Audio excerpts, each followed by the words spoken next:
Hoy podríamos empezar el minuto y resultado hablando de comunicación o de estrategias comunicativas, que yo creo que es el punto en el que ahora mismo está el asunto. Sí. Vemos a los Estados Unidos filtrar una noticia a través de una página que se dedica a cuestiones de seguridad, el National Security Daily, el NatSec Daily, que le filtran una noticia con buenas fuentes de que el presidente Biden ha afirmado que va a haber una invasión de Rusia en Ucrania el día 16. Incluso hay algunos que decían a las 3 de la mañana. Yo no leí lo de las 3 de la mañana. Ayer, ¿no? Sí, ayer 16. Entonces, esa noticia enseguida salta a otros medios, en concreto a Político. Político se hace eco y desde Político pues, avanza por todo el mundo. En realidad, esto no deja de ser una estrategia de presionar a Putin y, sobre todo, de crear un ambiente de opinión dentro de Europa favorable a los intereses de Estados Unidos y contrario a los intereses de Rusia, dentro de toda esta pelea, entiéndase. ¿Cuál es el interés de Estados Unidos? Vender gas. ¿Cuál es el interés de Rusia? Llegar a unos nuevos acuerdos sobre seguridad. Y vender gas. Claro, y vender gas. Y entonces, ¿qué es lo que hace Rusia? Pues Rusia inmediatamente plantea que la Duma, el Congreso ruso, le proponga al presidente Putin que las dos regiones rebeldes de Donetsk y de Luhansk sean aceptadas como parte de Rusia, que es otro elemento de presión, que está en relación además con la reunión que se había hecho el día anterior del cuarteto de Normandía, en donde, como sabéis, están Alemania, Francia, Ucrania y Rusia, y que no había avanzado en el asunto del protocolo de Minsk, de a ver si se llega al final a la materialización de los acuerdos de Minsk. En medio de todo esto, nos levantamos hoy por la mañana y resulta que empiezan a pegarse unos cuantos tiros en la propia frontera de Luhansk y de Donetsk, y además se acusan mutuamente los rusos y los ucranianos de ser los instigadores de lo que está pasando. Inmediatamente, por todos los medios de comunicación y sobre todo en las redes sociales, aparece el asunto de que aquí ya estamos en las operaciones encubiertas, que son la excusa perfecta para que Vladimir Putin entre a invadir Ucrania. Fuera de todo este ruido, que obviamente es un ruido mediático que introducen las partes para aumentar, entiendo yo, la tensión que luego puedan utilizar como palanca dentro de las negociaciones, está también la retirada de 3 divisiones. Lo tenía apuntado, pero la verdad ahora no me voy a poner a buscarlo, ¿no? Pero divisiones de distintos... Ucrania, han salido unidades de Ucrania y han salido unidades de Bielorrusia. No, en Bielorrusia al revés, están aumentando, pues están de maniobra. Bueno, han salido de Ucrania, quiere decir que han salido de cerca de la Perdón, he dicho de Ucrania, sí. Vaya día que llevo hoy, perdón, de Crimea. Han salido partes de Crimea y han salido otras pocas. Entonces, unas divisiones motorizadas, en fin, una de fusileros, que son de distintos distritos rusos. Pues me acuerdo que no era un distrito sur, en fin. Obviamente esto no reduce el dispositivo ruso, que es amplísimo porque al mismo tiempo han seguido llegando unidades. Obviamente desde la OTAN se dice que no se ha reducido, sino que se ha incrementado en 7.000 unidades. Entonces, fuera de todo ese ruido, ¿qué es lo que está pasando aquí?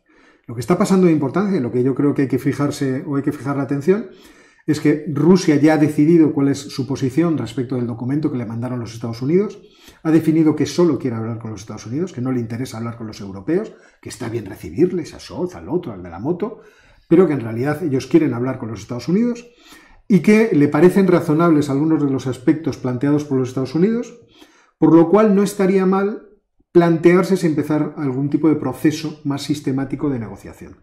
El documento, yo a día de hoy, no he leído que haya sido enviado, pero fue aprobado por Putin. Sí, los rusos dijeron el martes que en contestación a ese documento iban a plantear no objeciones, sino sugerencias, comentarios, etcétera, etcétera, en un claro gesto de que les interesa seguir negociando, porque como dice Óscar, han visto aspectos que son relevantes, que pueden seguir avanzando. Que nosotros sepamos, todavía no lo han entregado a Estados Unidos.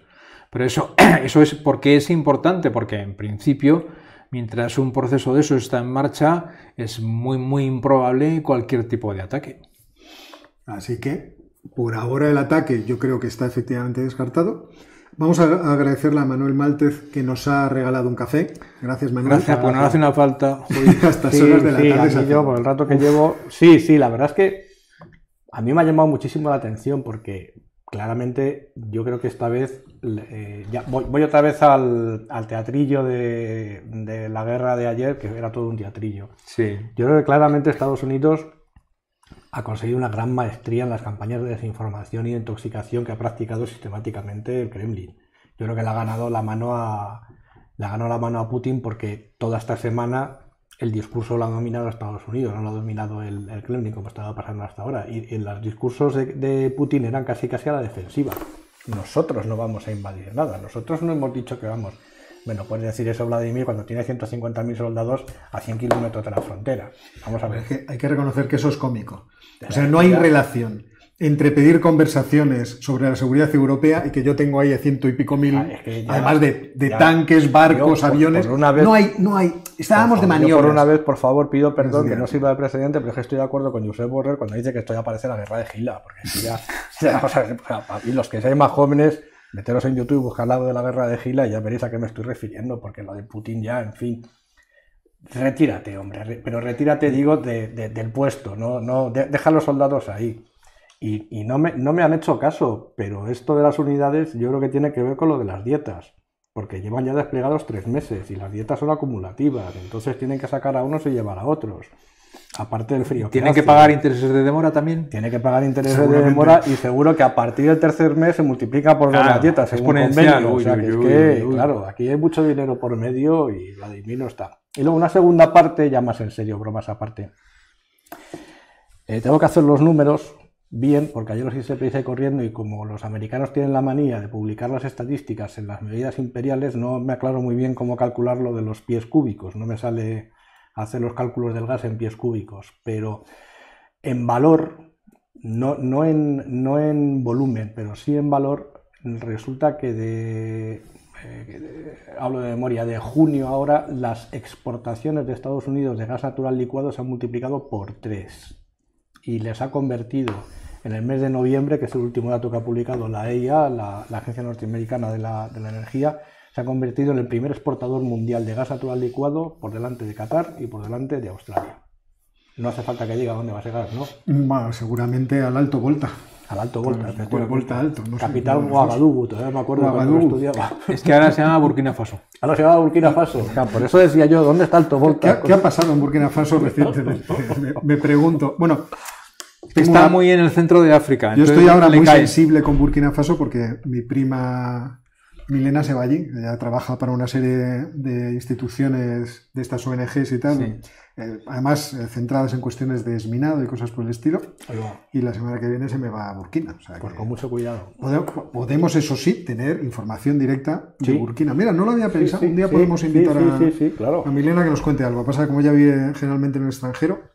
Bueno, Íñigo, te has pasado 3 pueblos. Dice, no vais a dormir con tanto café.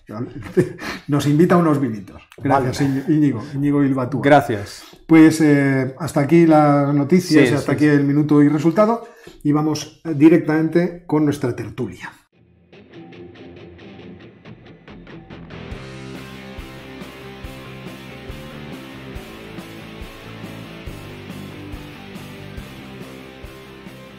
Sí. Vamos a que me voy a pasar la chuleta. La estrella televisiva primero. La estrella televisiva va a morir por el ritmo de vida que empieza a llevar. No es algo prudente. Es muy quejica, no le hagáis caso. Joder, es muy quejica. La madre que... Yo estaba el otro día haciendo la compra por internet diciendo, yo antes bajaba a los sitios a comprar lo que era necesario, ya no tengo ni tiempo. Es la vida de... Me tiene que traer todo lo que necesito. Claro, tiene que ser así. Bueno, vamos a hablar un poco del acuerdo nuclear, que la verdad es que está muy interesante ahora mismo. Las últimas noticias que veíamos en los periódicos es que el acuerdo nuclear entre Estados Unidos e Irán, porque os recuerdo que en cierto modo el acuerdo continuaba con lo que se llama el P4+1, es decir, China, Francia, Alemania, Rusia y Reino Unido, y al otro lado sentados los iraníes, había quedado muy tocado después de que Donald Trump decidiera romper unilateralmente ese acuerdo y marcharse del acuerdo. A partir de ese momento, los iraníes, también en una medida de represalia contra los Estados Unidos, decidieron que, bueno, pues si les echaban de esta forma de los acuerdos, ¿por qué no iban a alimentar, ¿cómo se llama?, enriquecer más el uranio? Sí. Y entonces empezaron a hacerse con una serie de centrifugadores que son mucho más potentes. Yo no sé, o sea, no sé qué diferencia hay entre una IR-1 y una IR-2M o una IR-4 o una IR-6, pero estas tres últimas son las que han empezado a utilizar los iraníes y efectivamente han progresado mucho de tener el uranio enriquecido a un 4,6% pues hasta el 60%. Se supone que hasta el 90% hay un margen, cuando se llega a un enriquecimiento del 90% es cuando empieza a ser el material apto para fabricar una bomba atómica, y también las últimas informaciones que teníamos es que faltaba o distábamos un año más o menos de que ese evento pudiera producirse. Claro, a partir de aquí empiezan a surgir las noticias. El 13 de febrero pasado, el embajador ruso, Mikhail Ulyanov, en Irán, afirmaba que se habían hecho progresos muy significativos y que el P4+1 e Irán ya estaban más o menos de acuerdo, y que por otra parte el P4+1 y Estados Unidos también estaban más o menos de acuerdo. Con lo cual faltaba sentar a las dos partes que están en los extremos y en medio está el P4+1 para llegar a un acuerdo. Entonces, a partir de aquí, lo que se ve es que tanto Estados Unidos como Irán tienen intereses estratégicos porque el acuerdo se materialice, y por lo tanto hay margen para la negociación, y esto es muy interesante. Para Irán es evidente cuál es el interés. Para ellos el interés es suspender las sanciones de los Estados Unidos en las exportaciones de petróleo en un momento en el que el petróleo está a $95 y parece que llegará a los 100, y si pasara un accidente en Ucrania, entonces se podría disparar. Imaginaos que llegara al 150, que eran las previsiones que tenían al principio del conflicto algunos analistas. Bueno, y en ese caso, la economía de Irán, que es verdad que se está recuperando más rápido de lo previsto después de la pandemia, pues podría aprovecharse muchísimo de esto. Porque la economía de Irán en 2018 recibió un golpe tremendo de las sanciones de los Estados Unidos, con una contracción del PIB del 9%, y en 2020 con la pandemia ha tenido una contracción del 12%. O sea que es una cosa... Y ahora mismo tiene una inflación del 40%. O sea que la economía de Irán se beneficiaría extraordinariamente de que se quitaran las sanciones. Y por otra parte, a los Estados Unidos les interesa mucho que la situación en Oriente Medio se pacifique. ¿Por qué? Porque a los Estados Unidos no les interesa estar metidos en un follón ni en Oriente Medio ni en Europa. Ellos quieren estar metidos en un follón en Indo-Pacífico. En China. En China, que es el verdadero peligro que ellos tienen. China es nuestra obsesión, podríamos decirlo así. Y lo de Rusia, sí, totalmente. Y lo de Rusia les está distrayendo. Muchísimo, y deben de estar muy enfadados. Dicen, ¿qué estamos haciendo aquí? Me estás obligando a mandar tropas y gastar un dinero que no me apetece gastar en esto. Por otra parte, si se anula el peligro nuclear en Oriente Medio, entonces todos los países, no solamente los Estados Unidos, sino también los países aliados en la región, pueden centrarse en las otras actividades extradeportivas a las que se dedica Irán, que son principalmente fastidiar en Yemen a través de los hutíes y luego tratar de exportar su tecnología de misiles a sus socios. No solamente a los hutíes, que ya lo hacen, de drones y de misiles. A Hezbollah, tienen otros iraquíes, estamos hablando tienen otros vecinos que... de otras cosas. Claro. No es business as usual. Entonces, desde ese punto de vista, a los Estados Unidos les interesa mucho llegar a algún tipo de acuerdo. ¿Cuál es el problema aquí? El problema es el futuro. Y el futuro de este acuerdo podría ser muy breve. En primer lugar, porque los republicanos ahora no tienen fuerza en las cámaras para oponerse a un nuevo acuerdo. Pero los republicanos están, los chicos, muy obsesionados con que esto no se debe hacer. No sé si, porque fíjate que las guerras suelen hacer a los demócratas, pero yo no sé si porque quieren tener alguna medida un poco más drástica. Pero tenemos elecciones de medio término, ¿no? De medio plazo. En noviembre. En noviembre. Medio mandato. Y de medio mandato, y por lo tanto ahí puede cambiar el equilibrio de poderes en las cámaras.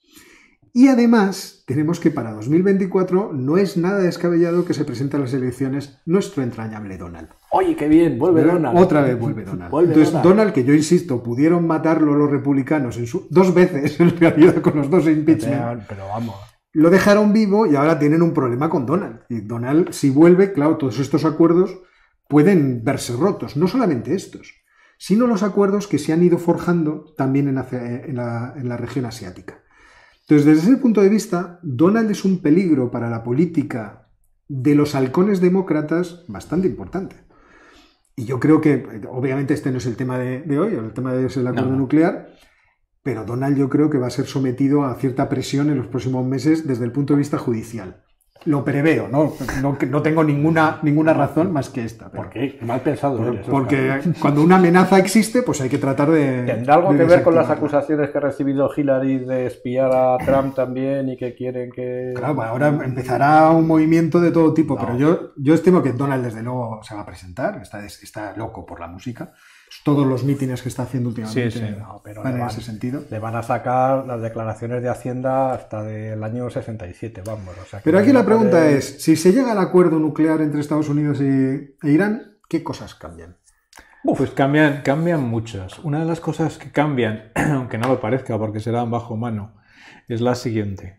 En estos momentos hay un claro exceso de demanda en el mercado de petróleo, hay mucha más demanda que la oferta, y eso puede mantenerse en el tiempo.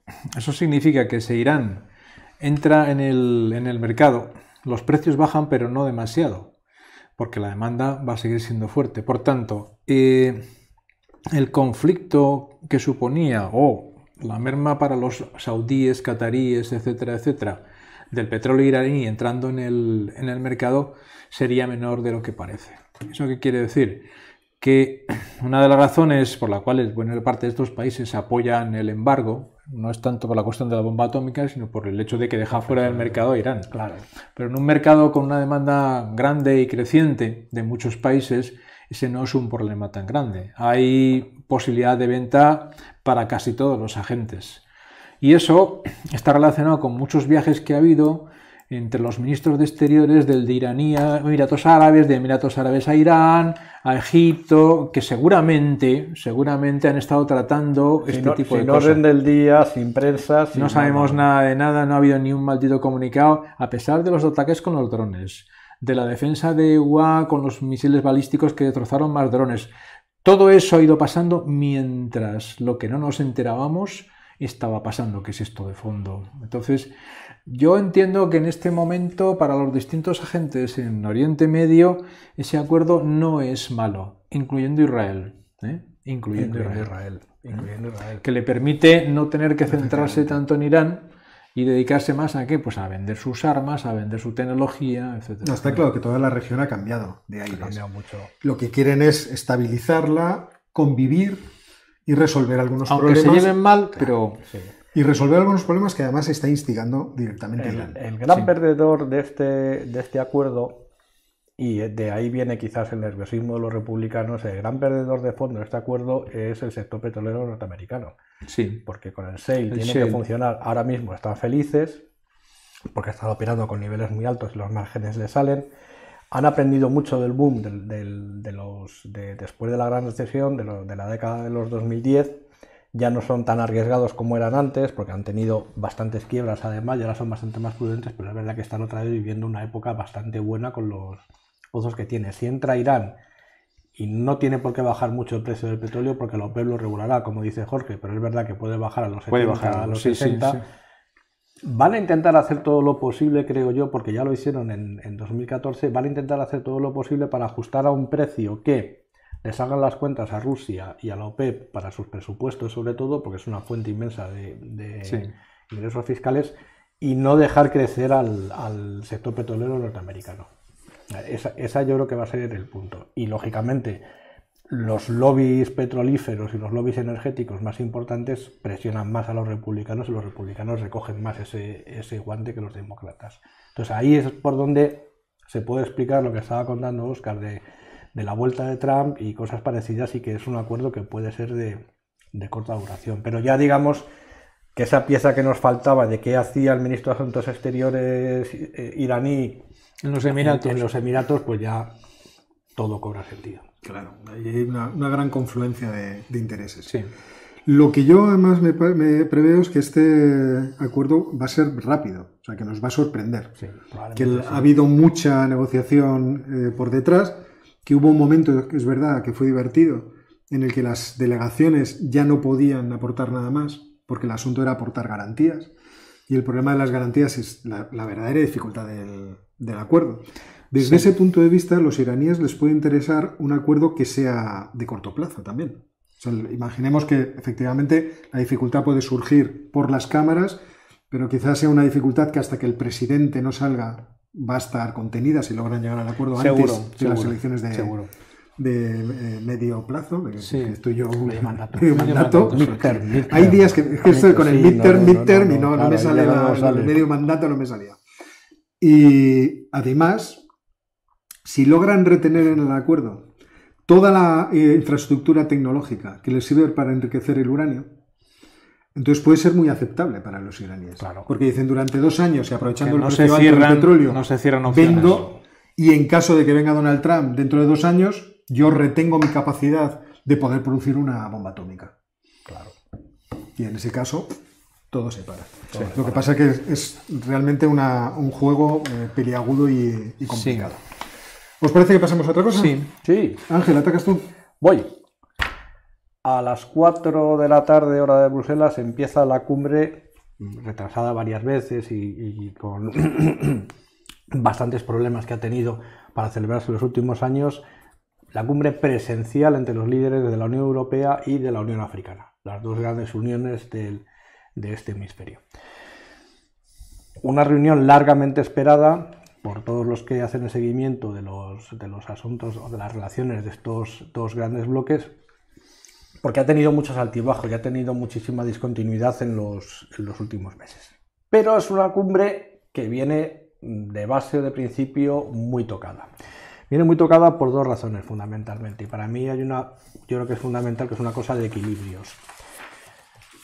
Aprovechando la visita de los líderes africanos a Bruselas, pues se ha colado 2 días antes, el martes, se coló Macron, y con ese afán de protagonismo que tiene, convocó una cena en el Elíseo, la cual invitó a parte de la delegación europea y a parte de la delegación africana. Pues en el comunicado de prensa previo a la cena y luego por lo que se confirmó, me puse a hacer los números de los que asistían y de los que no asistían, y por el lado europeo en total asistían 19, incluyendo, por supuesto, Macron, presidente del Consejo Europeo Charles Michel, la jefa de la presidenta de la Comisión Europea, Borrell, tenía que estar allí también, y luego representantes de Italia, Alemania, España, Estados Unidos, Reino Unido, Suecia, Hungría, Países Bajos, Bélgica, pues así, hasta 19.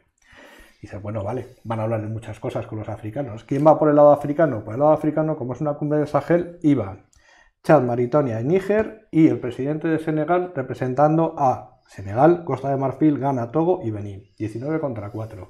Yo no sé de qué han hablado ahí, no tampoco ha trascendido mucho la cosa, pero parece que es un mal comienzo para hablar de los problemas del Sahel, no estando Mali, porque el problema es Mali. Pero Mali, como consecuencia de los 2 golpes de Estado que ya hablamos aquí, lo han echado o por lo menos le han vetado en la asistencia a las reuniones de la Unión Africana, y Mali no iba a estar encima de la mesa. No se ha trascendido mucho los detalles de lo que se habló en esa reunión sobre el Sahel con Macron, pero las sensaciones eran bastante malas, porque la idea que tienen los franceses es, tal y como está la situación en Mali, retirarse de allí, pero Borrell lo que dejó muy claro es que las 2 misiones de la Unión Europea van a seguir allí. Otra cosa es en qué condiciones. Y me acordé un poco de ayer, y si alguno lo está viendo, pues les saludo desde aquí, porque hay un destacamento español en Mali también, que ayer empezaron a desplegar una tecnología para detección y eliminación de drones en la zona, o sea que sospecho que sí que tienen intención de quedarse para bastante tiempo. Ese fue el calentamiento. La reunión de hoy, eso fue, digamos, por el lado francés. La reunión de hoy es una reunión en la cual, por lo que se ha dejado trascender, el tema estrella o lo que se va a tratar fundamentalmente son la iniciativa europea, iba a decir gemela, pero no es gemela, es paralela a la China, que es la Global Gateway, de bastante menos envergadura, porque son solo 350.000 millones de euros, la China era más de 1 billón de euros, y lo que se ha filtrado, lo que se ha sabido ya con una semana de antelación, porque lo anunció la presidenta von der Leyen en Senegal hace una semana, que hizo una visita relámpago a África, es que la mitad de esos 350.000 millones de euros, casi la mitad, 150.000 millones de euros, iban a ir solo exclusivamente para África. Luego África se va a comer casi la mitad del presupuesto de la iniciativa. Hasta aquí todo bien. Todo bien hasta que los líderes africanos han hecho un análisis de la propuesta de la presidenta de la Comisión Europea, y resulta que la mayoría de los proyectos van a energías renovables. Lo cual, lo que dicen los líderes africanos, especialmente el de Senegal, que es el que ha sido más activo reaccionando a esta propuesta, es Vamos a ver, en África hay 600 millones de personas que no tienen acceso a la electricidad. ¿Estamos en condiciones de hacer la revolución de las energías renovables cuando ni siquiera tenemos acceso a electricidad? Dice, a lo mejor habría que apostar inicialmente por el gas natural, lo cual es coherente porque la Comisión acaba de decir que el gas natural lo consideran como una... Casi verde. Como una energía casi verde. El malestar aumenta todavía más cuando nos han apagado todavía los fuegos del debate que ha habido entre, sobre todo Sudáfrica, pero algunos países africanos y la Unión Europea, para que la Unión Europea deje de donar vacunas para el coronavirus y lo que ceda son los derechos de la propiedad intelectual para fabricar las vacunas en el continente. Porque claramente, aunque la Unión Europea está donando muchísimas vacunas, no son suficientes para vacunar, corregidme si me equivoco, son 1.200 millones de africanos aproximadamente. Entonces van bastante retrasados. Y la última pieza de esta reunión que probablemente haga que salten chispas es la iniciativa de Frontex, del Sistema Europeo de Fronteras Exteriores, que por primera vez en la historia de la Unión Europea ha llegado a un acuerdo con un país que no es de la Unión para desplegar unidades fronterizas en Senegal. Y van a desplegar, la idea inicial, todavía están viéndose los detalles, es dos lanchas de guardacostas en Senegal para controlar los flujos migratorios, para empezar a regular, digamos, el tráfico de cayucos que salen de Senegal y que van hacia Canarias. Claro, esto que en principio desde el punto de vista europeo pues tiene, digamos, todo el sentido del mundo, desde el punto de vista africano no tiene absolutamente ningún sentido, porque para ellos los flujos migratorios son el menor de sus problemas, porque tienen otros problemas bastante gordos. La respuesta por parte de los líderes africanos en la Unión Africana es: si lo que nos van a traer son unas patrullas de guardacostas, unos paneles solares, y lo que han hecho, porque se ha filtrado ya, que de esos 150.000 millones, buena parte de esa financiación resulta que es un nuevo envoltorio para proyectos que ya se están realizando, la verdad es que digamos, el ambiente para esta cumbre y desde luego la aceptación que tiene esta nueva propuesta por parte de los líderes africanos de Europa no es que tenga mucho sentido. ¿Qué puede jugar a favor de Europa? Puede jugar a favor de Europa que China se está retirando. No es que se esté retirando de África, pero es verdad que analizando desde que empezó la pandemia cuál ha sido los flujos de capital desde China hacia África, pues se han reducido sensiblemente. Tengo por aquí los números porque los encontré y ya en 1919, incluso antes de la pandemia, los préstamos que realiza China a África cayeron a los 7.600 millones de dólares frente a los 29.500 millones de dólares, 29.000 millones de 500 de dólares en 2016. Es decir, China está bajando el pistón, y China está bajando el pistón por una razón muy sencilla, porque empieza a no ver el retorno que estaba esperando a sus inversiones. Ese es el problema fundamental. Aquí es donde está el juego. Lo que está el juego, y es verdad que el representante de la Unión Europea, en este caso fue el representante de la Unión Europea para el Cuerno de África, para Somalia y para toda esa región, lo que dice, nosotros tendremos alguna opción, los europeos, de hacer un poco de palanca en África siempre y cuando África deje de considerarlos como un cajero automático, que es lo que nos considera, es decir, si somos capaces de hacer otras cosas que no sea repartir dinero a fondo perdido. Y ahí quizás tengamos el gran desafío, porque China sí que ha estado haciendo eso. China ha estado repartiendo el dinero, no a fondo perdido, pero sí en forma de préstamos, pero no ha preguntado a quién le daba el dinero.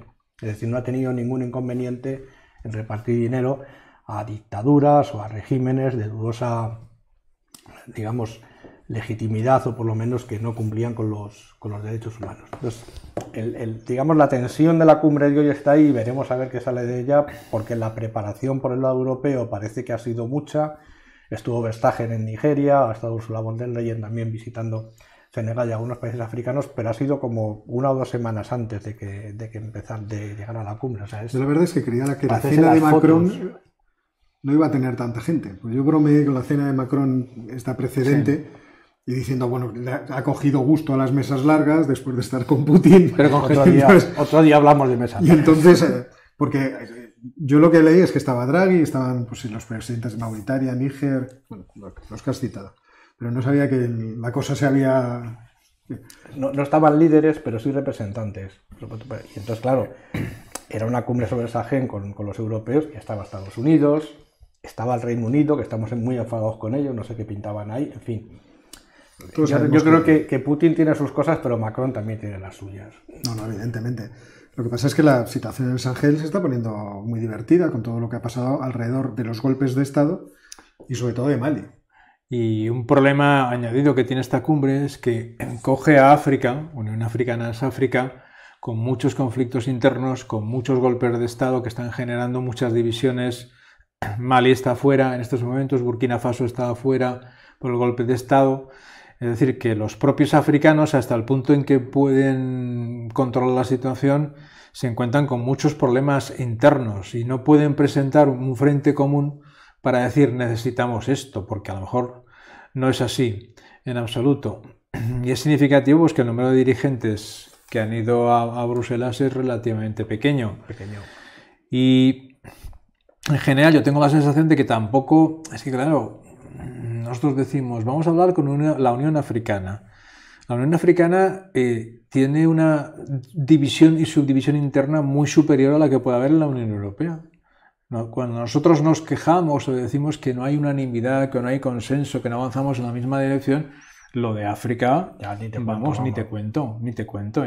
Suerte que de vez en cuando se ponen de acuerdo a veces 4 o 5 países para mandar soldados para combatir a las guerrillas en el norte de Mozambique, en algún grupo yihadista y poco más. Es que ni siquiera, por ejemplo, los países que están combatiendo el terrorismo yihadista en el Sahel, Nigeria, Níger, Malí, etcétera, etcétera, están colaborando entre ellos.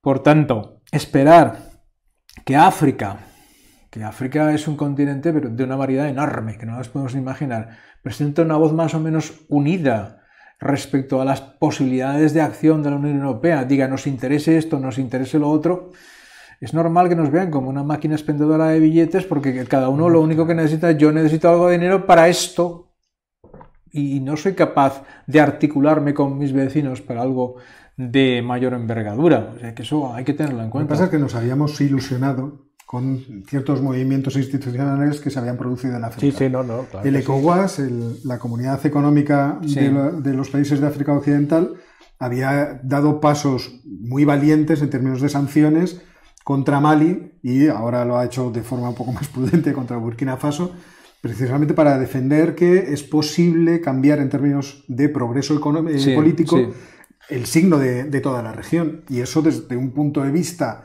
de la estabilidad de toda la zona, pues parecía muy prometedora.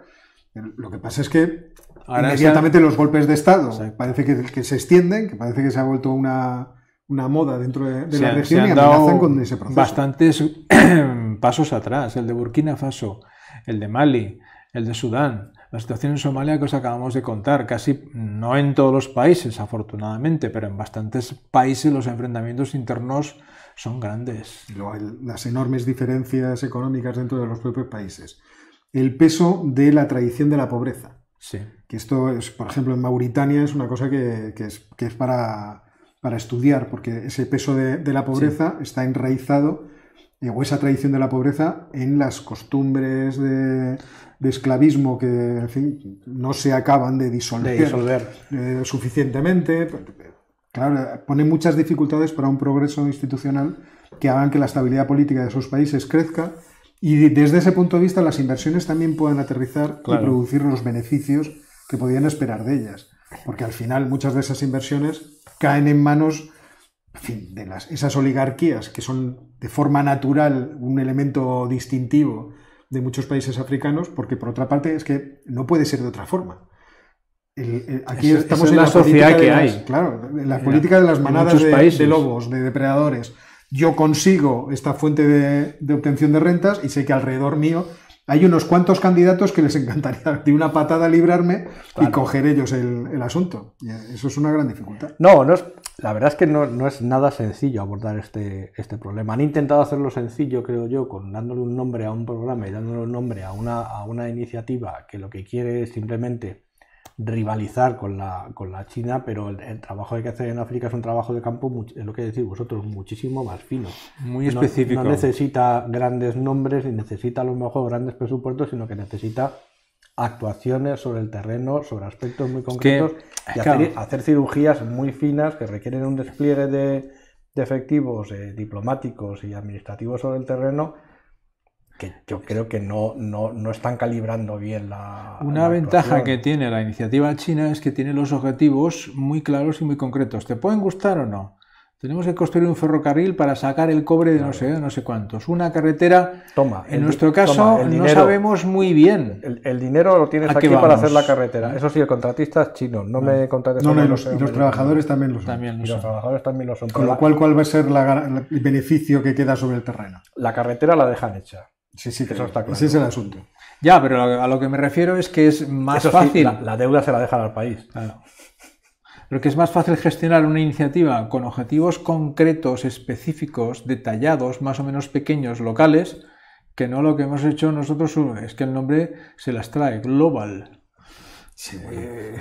Se las trae. Global, cuando en realidad a mí me sorprende que el primer punto de entrada sea África, Marruecos, ¿no? De los 1.600 millones para modernizar sus sectores energéticos, cuando en realidad parecía destinada a tener influencia en todo el camino comercial que hay de aquí hacia Asia.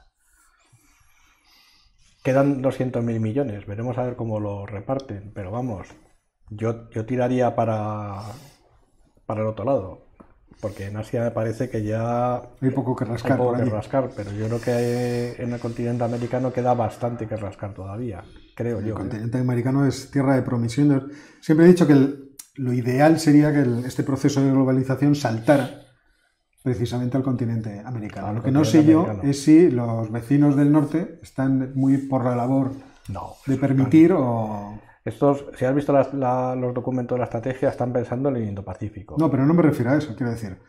Los Estados Unidos utilizan en buena medida México como deslocalización. Como deslocalización, aunque los vecinos mexicanos también están en el norte. Pero la iniciativa está a medias con Biden, ¿no? ¿A qué te refieres ahora? Lo de Global Gateway también era medias con Biden, ¿no? Porque era parte de un pack del G7. Eso no. Sí, íbamos a ir todos juntos y tal.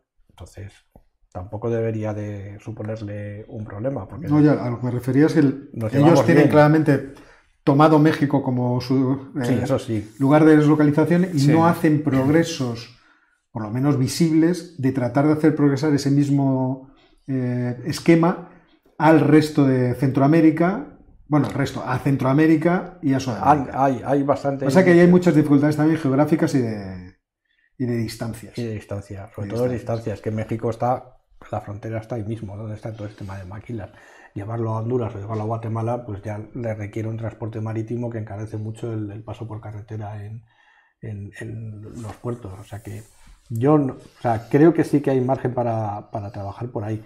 Lo de Asia es lo que veo más complicado, porque con la atracción y con el dinero que han puesto China en los corredores, los grandes corredores asiáticos, y algunos de ellos que hicieron una apuesta muy fuerte, que hemos hablado mucho aquí, como el de Gazlar y el de Pakistán, y no han salido con la tercera parte o la cuarta parte del presupuesto nosotros, no sé exactamente a dónde se puede ir hacia Asia. Cuando decías los vecinos del norte, pensaba que decías Alemania, Holanda y Dinamarca, que están mirando más para allá. O sea, por ejemplo, es que nuestra situación es muy distinta de la de China. China tiene todas las instalaciones productivas y lo que necesita son los recursos, entonces se puede ir a cualquier parte del mundo y decir, te voy a hacer la carretera, te voy a hacer el tren, pero con el único objetivo de que esos recursos naturales vayan... es que China. Quiero sacar esto de aquí y yo produzca con ellos. A Europa eso en principio le da lo mismo, lo que le interesaría es deslocalizo industria, como ha ocurrido en la zona de Casablanca, por ejemplo, en ciertas zonas de Marruecos, porque a mí me interesa tener la industria cerca, os hago progresar económicamente y esto va a hacer converger.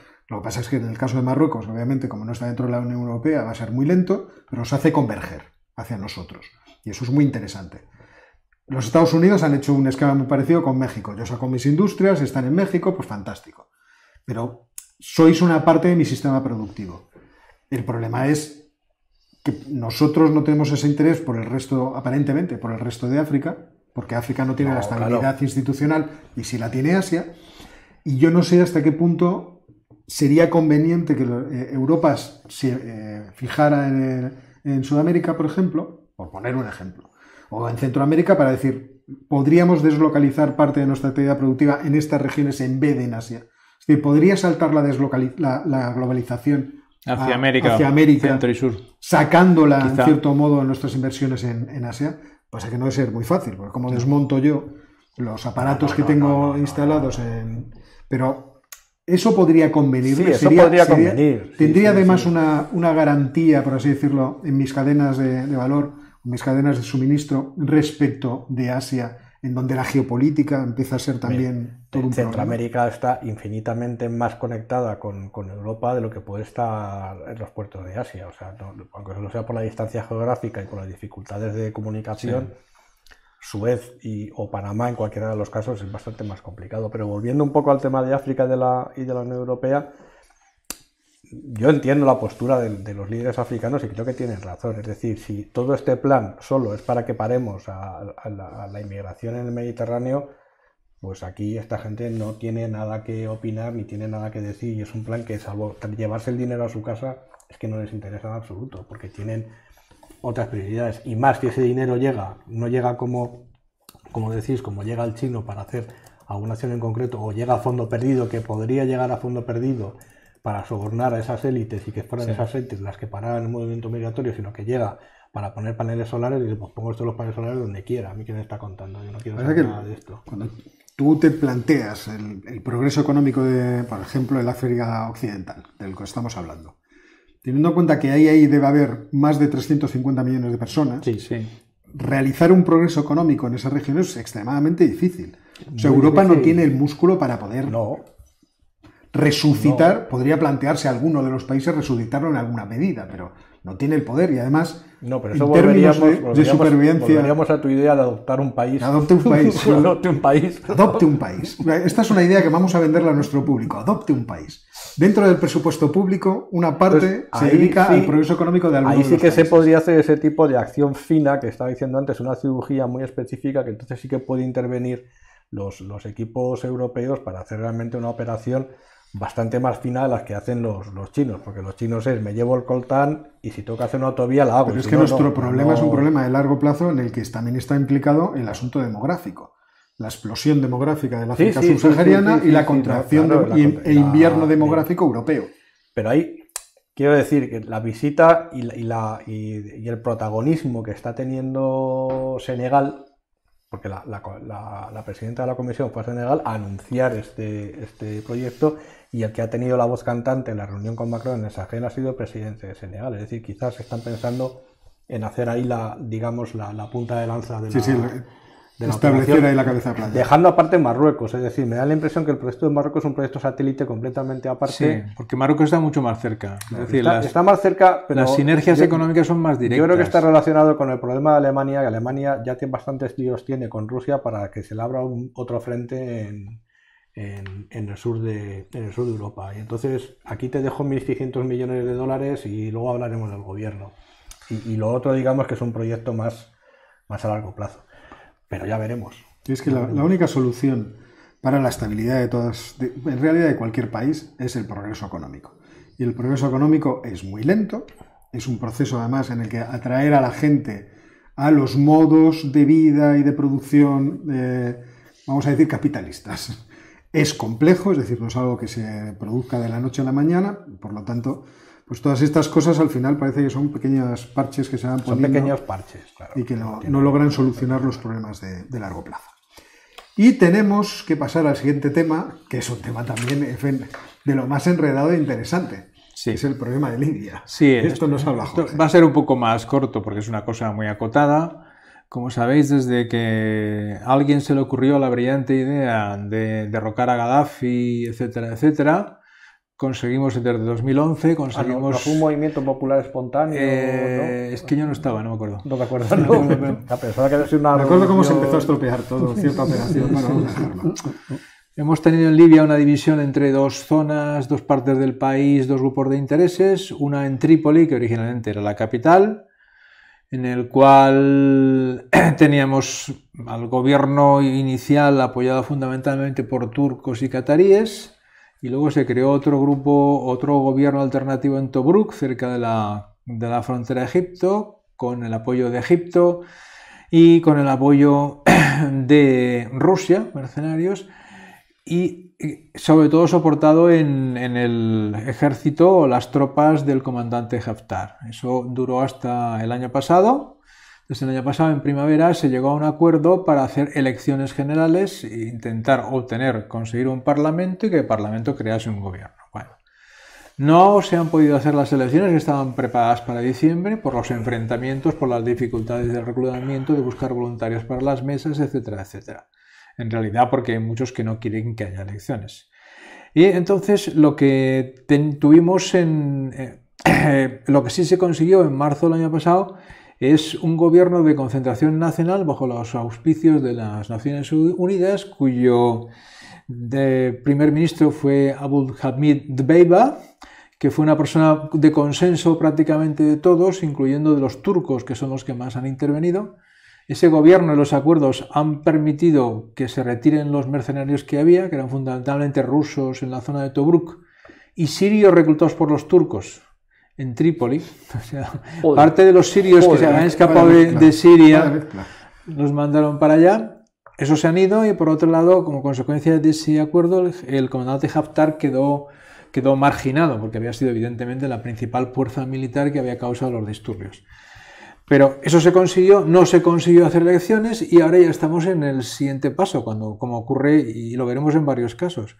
Cuando no se consigue llegar a elecciones y tener un parlamento, empiezan a surgir, a levantar cabeza los enfrentamientos. De repente, en una cosa rarísima, en el parlamento en Trípoli, el parlamento, los miembros que estaban allí, eligen a mano alzada al antiguo ministro de Interior del gobierno, Fatih Bashagha, como nuevo primer ministro. Fatih Bashagha le agradece los servicios prestados a Dbeiba, le dice que estupendo y que le va a sustituir. El otro dice que no. Y ahora están más o menos en Trípoli los dos, con apoyos militares vigilándose entre ellos. O sea que es temible que volvamos a ir a una guerra civil. ¿Por qué? ¿Qué es lo importante aquí? Que el nuevo primer ministro tiene el apoyo de Haftar. Khalifa Haftar, que había quedado marginado absolutamente de la situación y que era enemigo de Dbeiba, totalmente, ahora encuentra que su ministro del Interior es nombrado nuevo primer ministro, hay ya dos, tiene el apoyo de Haftar y aquí es donde hay que dejarlo para que entremos a discutir qué va a pasar. Es que se produjo una circunstancia. Esto es lo malo de cuando hay algún tipo de ley de por medio, porque ellos se habían comprometido, el gobierno de Dbeiba, de Unidad Nacional, comprometido a las elecciones, si no recuerdo mal, en diciembre. Sí, en diciembre. Entonces las retrasan. Y en ese momento lo que argumentan desde el Congreso es que se produce un vacío de poder. Claro. Como no hay elecciones y se retrasan más de lo razonable, entonces no hay presidente. Y hay que elegir uno. Y aprovechando que el Pisuerga pasa por Valladolid y estamos ahí reunidos nosotros, entonces efectivamente, oye, el otro estaba de viaje en el extranjero, estaba en algún sitio. Sí. Entonces, oye, pues mira, cuando viene, esto es lo típico, llegas y no, es que ya lo hemos vendido todo. Ya lo hemos vendido todo. Y por lo que se ve, en aquella elección hubo dos candidatos, pero el otro candidato se marchó. Eso es como una vez en el colegio, que teníamos a un compañero, pues éramos muy malas personas, y entonces un compañero, pues le queríamos hacer la típica broma y teníamos un pequeño armarito que era una puerta en una pared. Entonces le llamó el profesor al frente a enseñar el cuaderno y por detrás fuimos llevando su silla, su mochila y la mesa y lo guardamos todo allí. Y cuando volvió al sitio dijo, profesor, no tengo el sitio. Me han quitado todo. Y el profesor le echó de clase para gran cosa a él. Joder, y todos estábamos allí. Porque evidentemente el profesor vio toda la jugada. Era una mala persona que el profesor. Claramente. Pues lo de Dbeiba es lo mismo. Volvió y dijo, ¿dónde está mi silla? Y ahora tiene el problema este. Además, detrás de Haftar están los turcos. ¿O detrás detrás de Dbeiba, porque Haftar era enemigo de los turcos. El enfrentamiento básico militar fue entre los sirios reclutados por los turcos y los mercenarios de Haftar. Porque la miré así como de prisa, era que los turcos habían respaldado al gobierno de unidad. Porque era contrario a Haftar. Con lo cual el gobierno de unidad se siente reafirmado en el enfrentamiento contra Haftar. Y entonces volvemos a estar en lo mismo. Yo ya no sé si Haftar retiene aquel inicial apoyo de los franceses que tuvo al principio de todo el proceso. Porque la sensación que da es que los franceses y los italianos han quedado un poco descolgados del problema. Es lo que os iba a preguntar, que se han quedado como medio fuera. Totalmente fuera, sí. Es que ese es el problema, porque ellos eran los más interesados, obviamente, en controlar Libia, teniendo en cuenta que los flujos migratorios no pasan por otro sitio. Ahora mismo no. Pero también teniendo en cuenta que llega a Canarias, pero no. Fue la intervención de la OTAN, esa brillante intervención contra el régimen contra Gaddafi directamente. Contra Gaddafi directamente, lo que ha producido todo este maldito desastre. Que sí, en fin, se podría haber gestionado de forma muchísimo más inteligente. Yo creo que sí, pero me he quedado con una cosa que me ha saltado así una cosa en la cabeza. Me estaba recordando de cuando hicimos el monográfico del Grupo Wagner, cuando habéis dicho lo de los mercenarios sirios apoyados por Turquía, que me empieza a sonar lo de Erdogan, empieza a parecerse cada vez más en las tácticas a Vladimir. Sí, ¿no? Modo, sí, claro. Porque no mando soldados turcos ni mando nada turco, pero mando a estos que me sobran aquí, que los tengo en los campos de aquí abajo. Oye, claro. Vosotros sabéis luchar, ¿no? Sí, pues mira, allí os voy a pagar unos dineros. Pero recordemos que Turquía... Y si nos matan, nosotros no sabemos nada, ¿eh? Turquía tiene mucho interés además en este asunto porque llegó ya en el pasado a un acuerdo con los libios para repartirse las zonas económicas territoriales de las aguas territoriales, puenteando los intereses griegos. Y puenteando a los egipcios, que son los que han apoyado también a Haftar en el gobierno del este de Libia, en Tobruk. Todo este proceso puede acabar en una desestabilización que nos lleve otra vez. Lo que habría que determinar es quién tiene los derechos de exportación de petróleo. Porque hay que recordar que el gobierno de unidad el gobierno por ahora. De Trípoli, ¿no? De Trípoli, sí. De la Tripolitana, porque el otro es la Cirenaica. Sí. Haftar está en la Cirenaica. Han retenido los derechos de exportación de petróleo. Es decir, son los únicos que tienen derecho a vender petróleo al extranjero son estos. Entonces, una vez que ahora hay otro presidente, es que lo que no he mirado es si Dbeibah sigue reteniendo. Dbeibah, en principio, Dbeibah es el presidente reconocido por la comunidad internacional y por tanto tiene derecho a vender el petróleo. Tiene el derecho a retener. Hasta que se lo quite. Sí, claro. Vamos a ver que es que además el otro día quiere decir, me parece que el día 6 o el día 7, Dbeibah sufrió un atentado. Le dispararon al coche blindado. Y afortunadamente no eran como al hijo del Chapo cuando yo estuve en México, que me decían, mira, en esa discoteca mataron ayer al hijo del Chapo. Y digo, ¿cómo fue? Dice, salía de la discoteca y le ametrallaron. Digo, pobre hombre. Dice, no, el coche era blindado. Digo, entonces, dice, no, sacaron un lanzagranadas y le volaron el coche. También, claro. Pues, en este caso tuvo más suerte de Dbeibah, o sea, ha salido indemne, o sea que puede pasar lo que tú digas, que en un momento se le quite de en medio. Estamos ahí y vamos a ver qué apoyos tiene cada uno, porque Haftar tendrá o no el apoyo de Al-Sisi de Egipto, pero mantiene control sobre ciertas tropas. Ojo.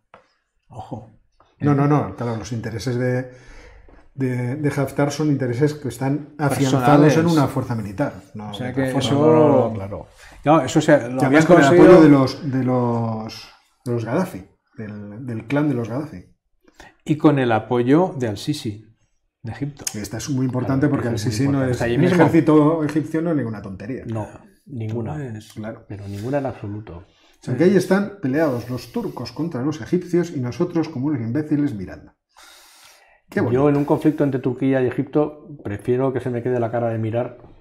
Que no estar en medio, ¿no? Ya veremos que no estar en medio, ¿eh? Te ha faltado decir que, como decimos nosotros, son un Atlético Barcelona, no hay ningún gol que se pierda. O sea, si vamos a hablar de fútbol, yo me voy. Me encantó la exhibición de ese jugador que vamos a tener el año que viene. ¿Cómo se llama? Mbappé. No sé. La leche, vaya ejemplar. El optimismo patológico de los madridistas, en fin. Es que nos ha producido grandes satisfacciones, entiendo. Otros ya. De qué forma vamos a dar por terminada la tertulia y vamos a pasar a hablar de nuestro sátrapa favorito. ¿Quién es el sátrapa favorito de hoy?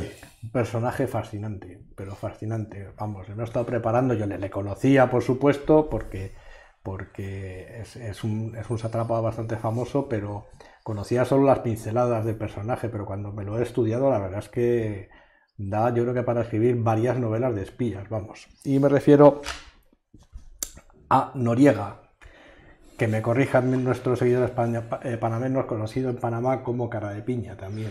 Sí, tenía la cara picada de viruela.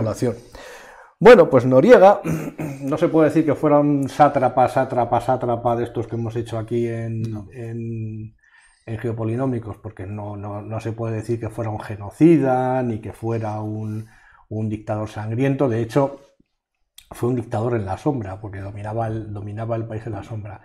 Pero el currículum vitae del mozo y la carrera posterior que hizo el chaval da para escribir varios libros. Nació en 1934 y es militar de formación.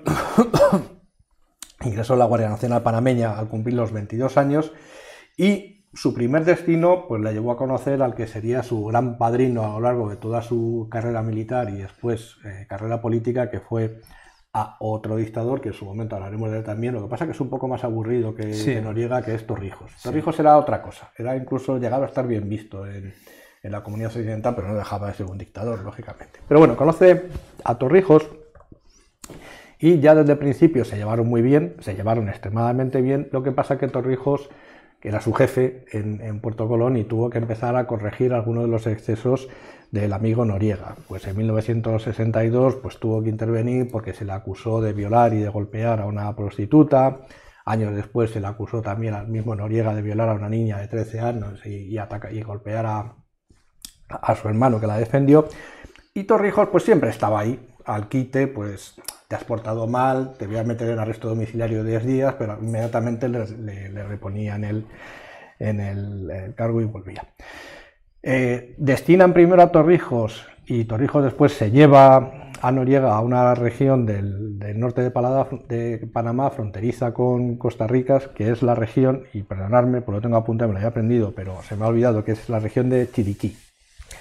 Y en Chiriquí ocurre pues una de estas cosas que ocurrían antes en Centroamérica y que afortunadamente no pasa. Es el año aproximadamente 1966. Había dos candidatos a las presidenciales y el opositor, que era Arnulfo Arias, era oriundo de esta región y se presentaba por la región de Chiriquí. Entonces, el presidente en ejercicio le encarga a Torrijos pues que reprima, vamos a decirlo así, más suavemente, que disuada a Arias a que se presentara a las elecciones. El presidente se lo encarga a Torrijos y Torrijos se lo encarga a su hombre de confianza, que es Noriega. Y Noriega, con este carácter violento que tenía, se excede. Entonces disuade en exceso. Tan disuade en exceso pues que al final, con acusaciones de tortura a varios opositores y de violaciones, etcétera, etcétera, etcétera, pues le tuvieron que apartar, digamos, del servicio, pero no le apartaron mucho porque le apartaron solo durante 10 días.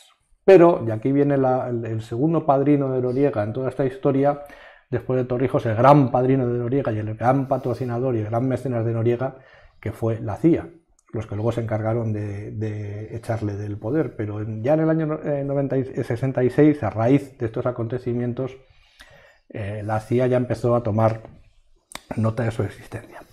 Bien, como Torrijos veía que Noriega pues, le venía muy bien para sus aspiraciones políticas y para hacer carrera en el ejército, pero había, digamos, que controlarle un poco, le mandó a una escuela militar que había en una base norteamericana en Fort Bullitt, allí en la zona del Canal de Panamá, para que recibiera formación un poco más avanzada pues, en contrainteligencia, en guerra psicológica, etcétera, etcétera, etcétera. No sé si fue buena idea mandarle a hacer este tipo de formación a Noriega, porque llegó a estar incluso en Carolina del Norte, en Fort Bragg, haciendo cursos de operaciones psicológicas, porque vuelve a Panamá y lo que le encarga, no sé si directamente Torrijos o por encargo indirecto de Torrijos, es empezar a infiltrarse en los sindicatos que se habían comenzado a organizar dentro de la fuerza laboral de la United Fruit Company, compañía norteamericana que se encargaba de hacerla, digamos, de cultivar piña y banana allí en Panamá y luego exportarla a Estados Unidos. Y allí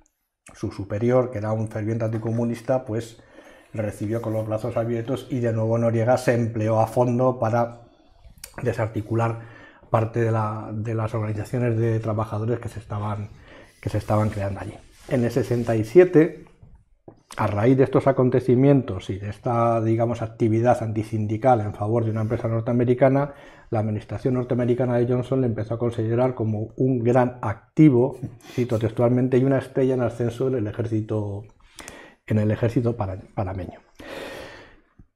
1968, el Arias de antes que sufrió la represión, no sé qué, fue elegido presidente. Y en cuanto le eligieron presidente, lo que hizo el amigo Arnulfo fue hacer una limpia en la Guardia Nacional, y al que iba buscando, lógicamente, era Noriega. Lo hizo bien, yo creo que lo hizo bien porque, al contrario que él, no se dedicó a torturar ni a asesinar a opositores, sino que, digamos que aparte de la cúpula militar que no le apoyaba, les empezó a dar, vamos a decirlo así, exilios diplomáticos. Entonces, que es una forma muy elegante de deshacerte de los opositores, sí, les mandas a Myanmar, por ejemplo, de cónsul, o a Gadugu, que hablábamos antes, se le deja venir de cónsul y ahí deja de dar la lata. Pero se enfadaron un poquito y fue...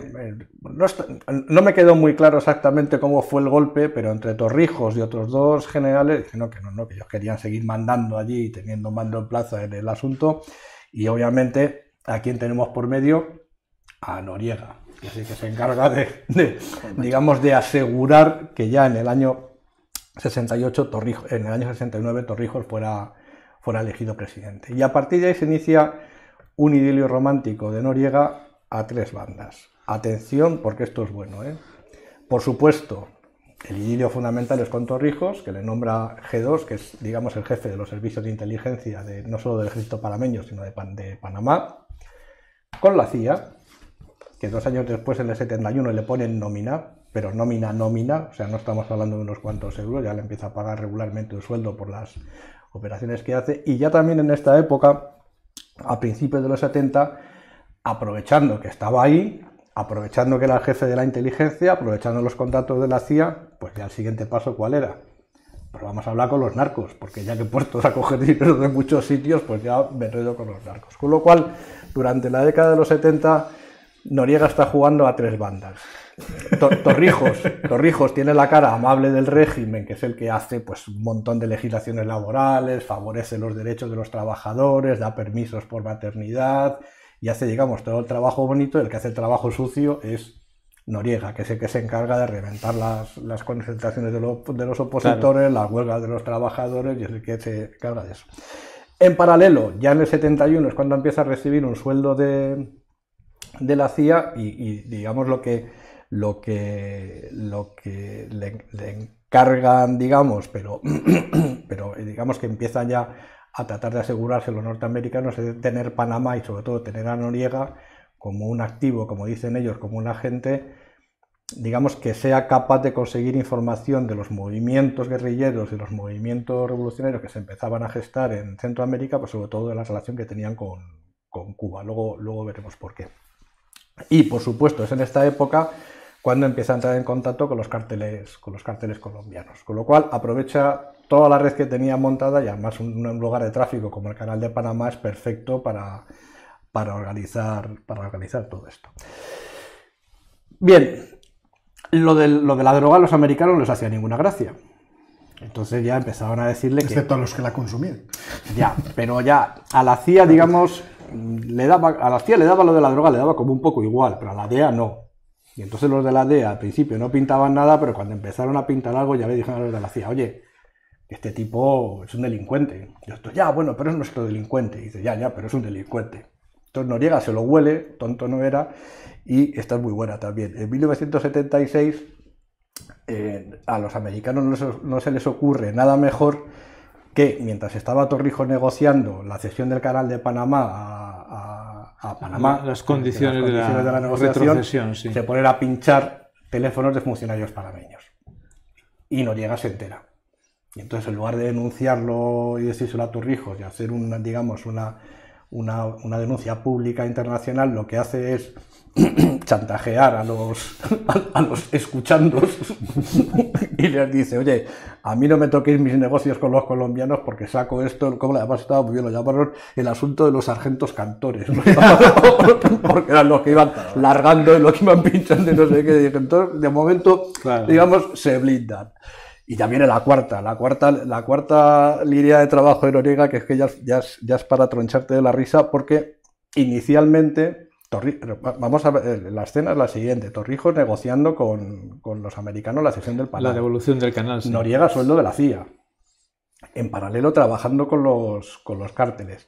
Y cuando se produce la revolución, el cambio de gobierno sandinista en Nicaragua y empieza el Frente Nacional de Farabundo Martí en El Salvador, adivina quién apoya a Torrijos y Noriega.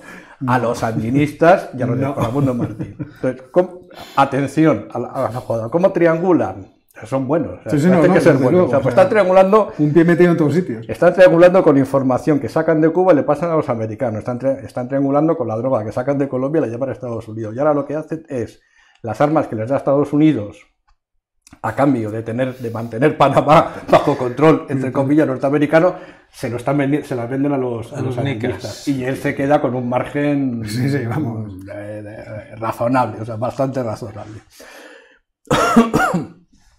Bien, en el año 81, inexplicablemente, Torrijos muere en un accidente aéreo y se abre un melón para controlar el poder. Por supuesto, todo el mundo, buena parte de los analistas piensa que el que estaba detrás del asesinato de Torrijos fue el propio Noriega, que ya se lo quiso quitar del medio y ya ponerse él a mandar. Y, bueno, pues después de varios movimientos que no viene al caso explicar porque haríamos esto demasiado largo, y por supuesto varias acusaciones de pucherazo en elecciones, etcétera, etcétera, etcétera, Noriega, a través de interpuestos, se hace con el control total de Panamá. En esto que llega Ronald Reagan. Ronald Reagan llega, quiere echar a los sandinistas, quiere echar al Frente Nacional de Farabundo Martí de Centroamérica, y adivina a quién recurre Ronald Reagan para semejante operación. ¿Alguien a sueldo? A Noriega, que dice: este no está a sueldo nuestro, sí, pues que haga trabajo. Entonces le ponen a hacer el trabajo, Noriega cambia de bando, y lo que hace, y es por esto también es muy famoso, no sé si os acordáis del asunto aquel de la financiación de la Contra, el Irán Gate de Oliver North. Adivinar quién era bastante amigo de Oliver North. No caigo. No sabemos quién sería. El amigo Noriega, que es con el que habla: no, yo te triangulo, tú le vendes armas a los iraníes, me traes la pasta aquí, con esa pasta y con un poquito de coca que tengo. Verdadero hombre de negocios. Hombre de negocios. Es que se meten con él, y es que realmente era tenía la otra parte, vamos. Realmente brillante. Entonces, con el dinero que Estados Unidos por ley tenía prohibido, porque con eso tenía prohibido vender armas a Irán, pero vendieron armas a Irán, la CIA, y con ese dinero de forma encubierta lo que hacían era comprar, financiar a los contras y contra Farabundo Martí. En ese proceso lo que sí que pidió Noriega es: oye, mi negocio de la coca ni lo toquéis. Claro. ¿Cuántas películas hay de eso?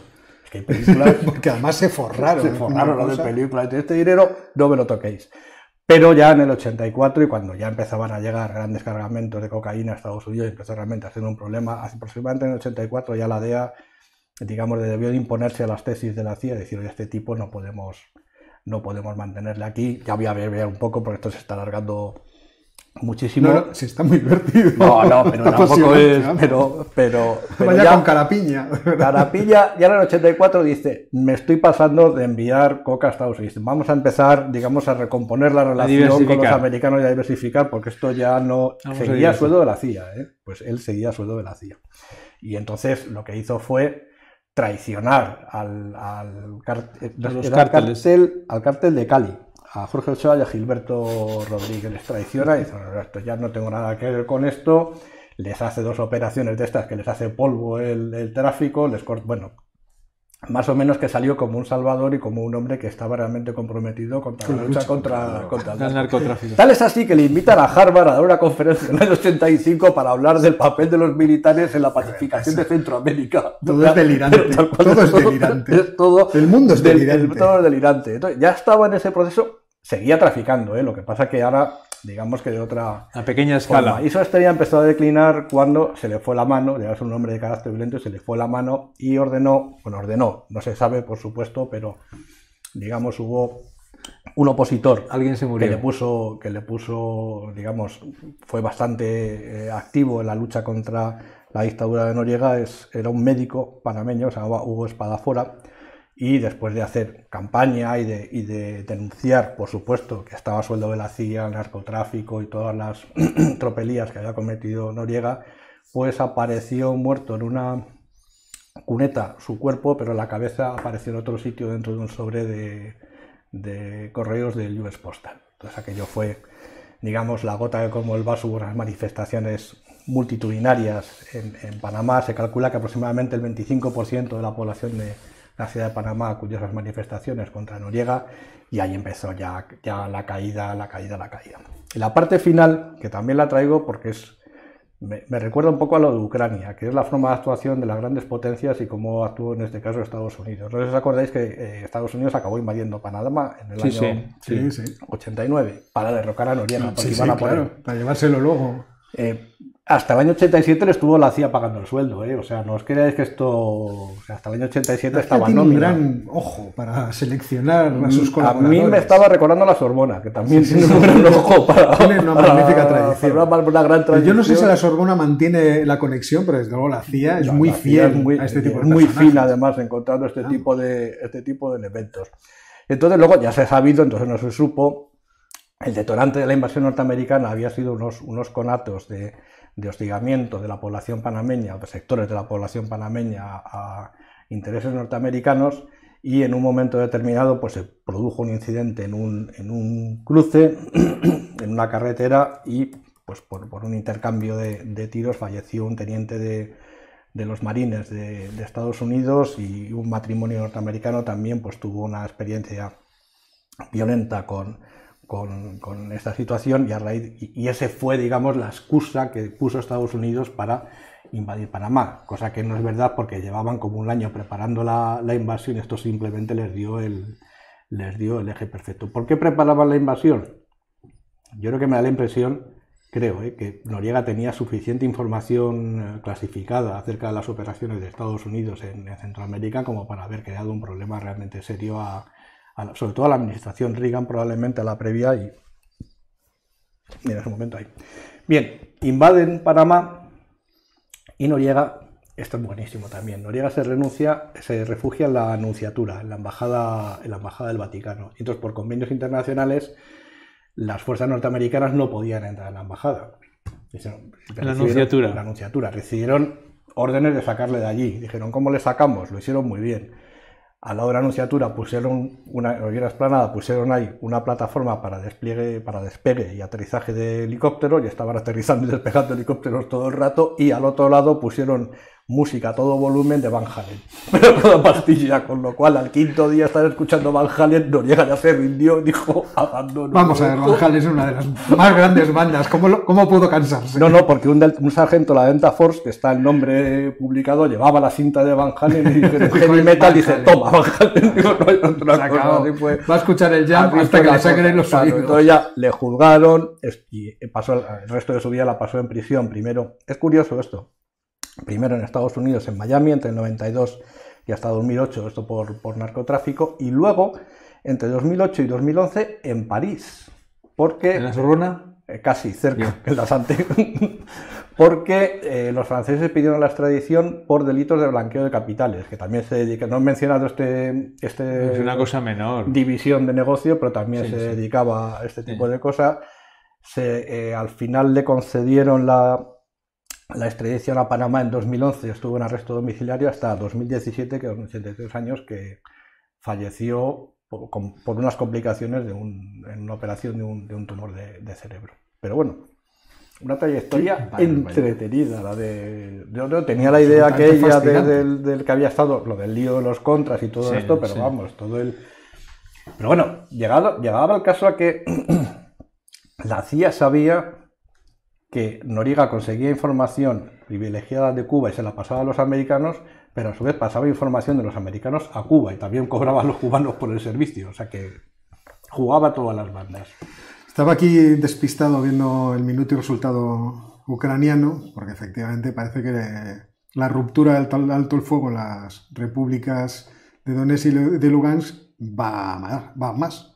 No sé si a mucho más o a poco más, pero ya estaba Izvestia ayer advirtiendo de la posibilidad de que se produjeran ataques por parte de los ucranianos a las regiones, a las fronteras, a las repúblicas rebeldes. Yo creía que sencillamente pues, en un intento de embarullar desde el punto de vista de comunicación. Así que bueno, tendremos que estar atentos a qué es lo que va sucediendo. Sí, porque si se lía... Porque si se lía ahí, se lía. Sí. Se lía.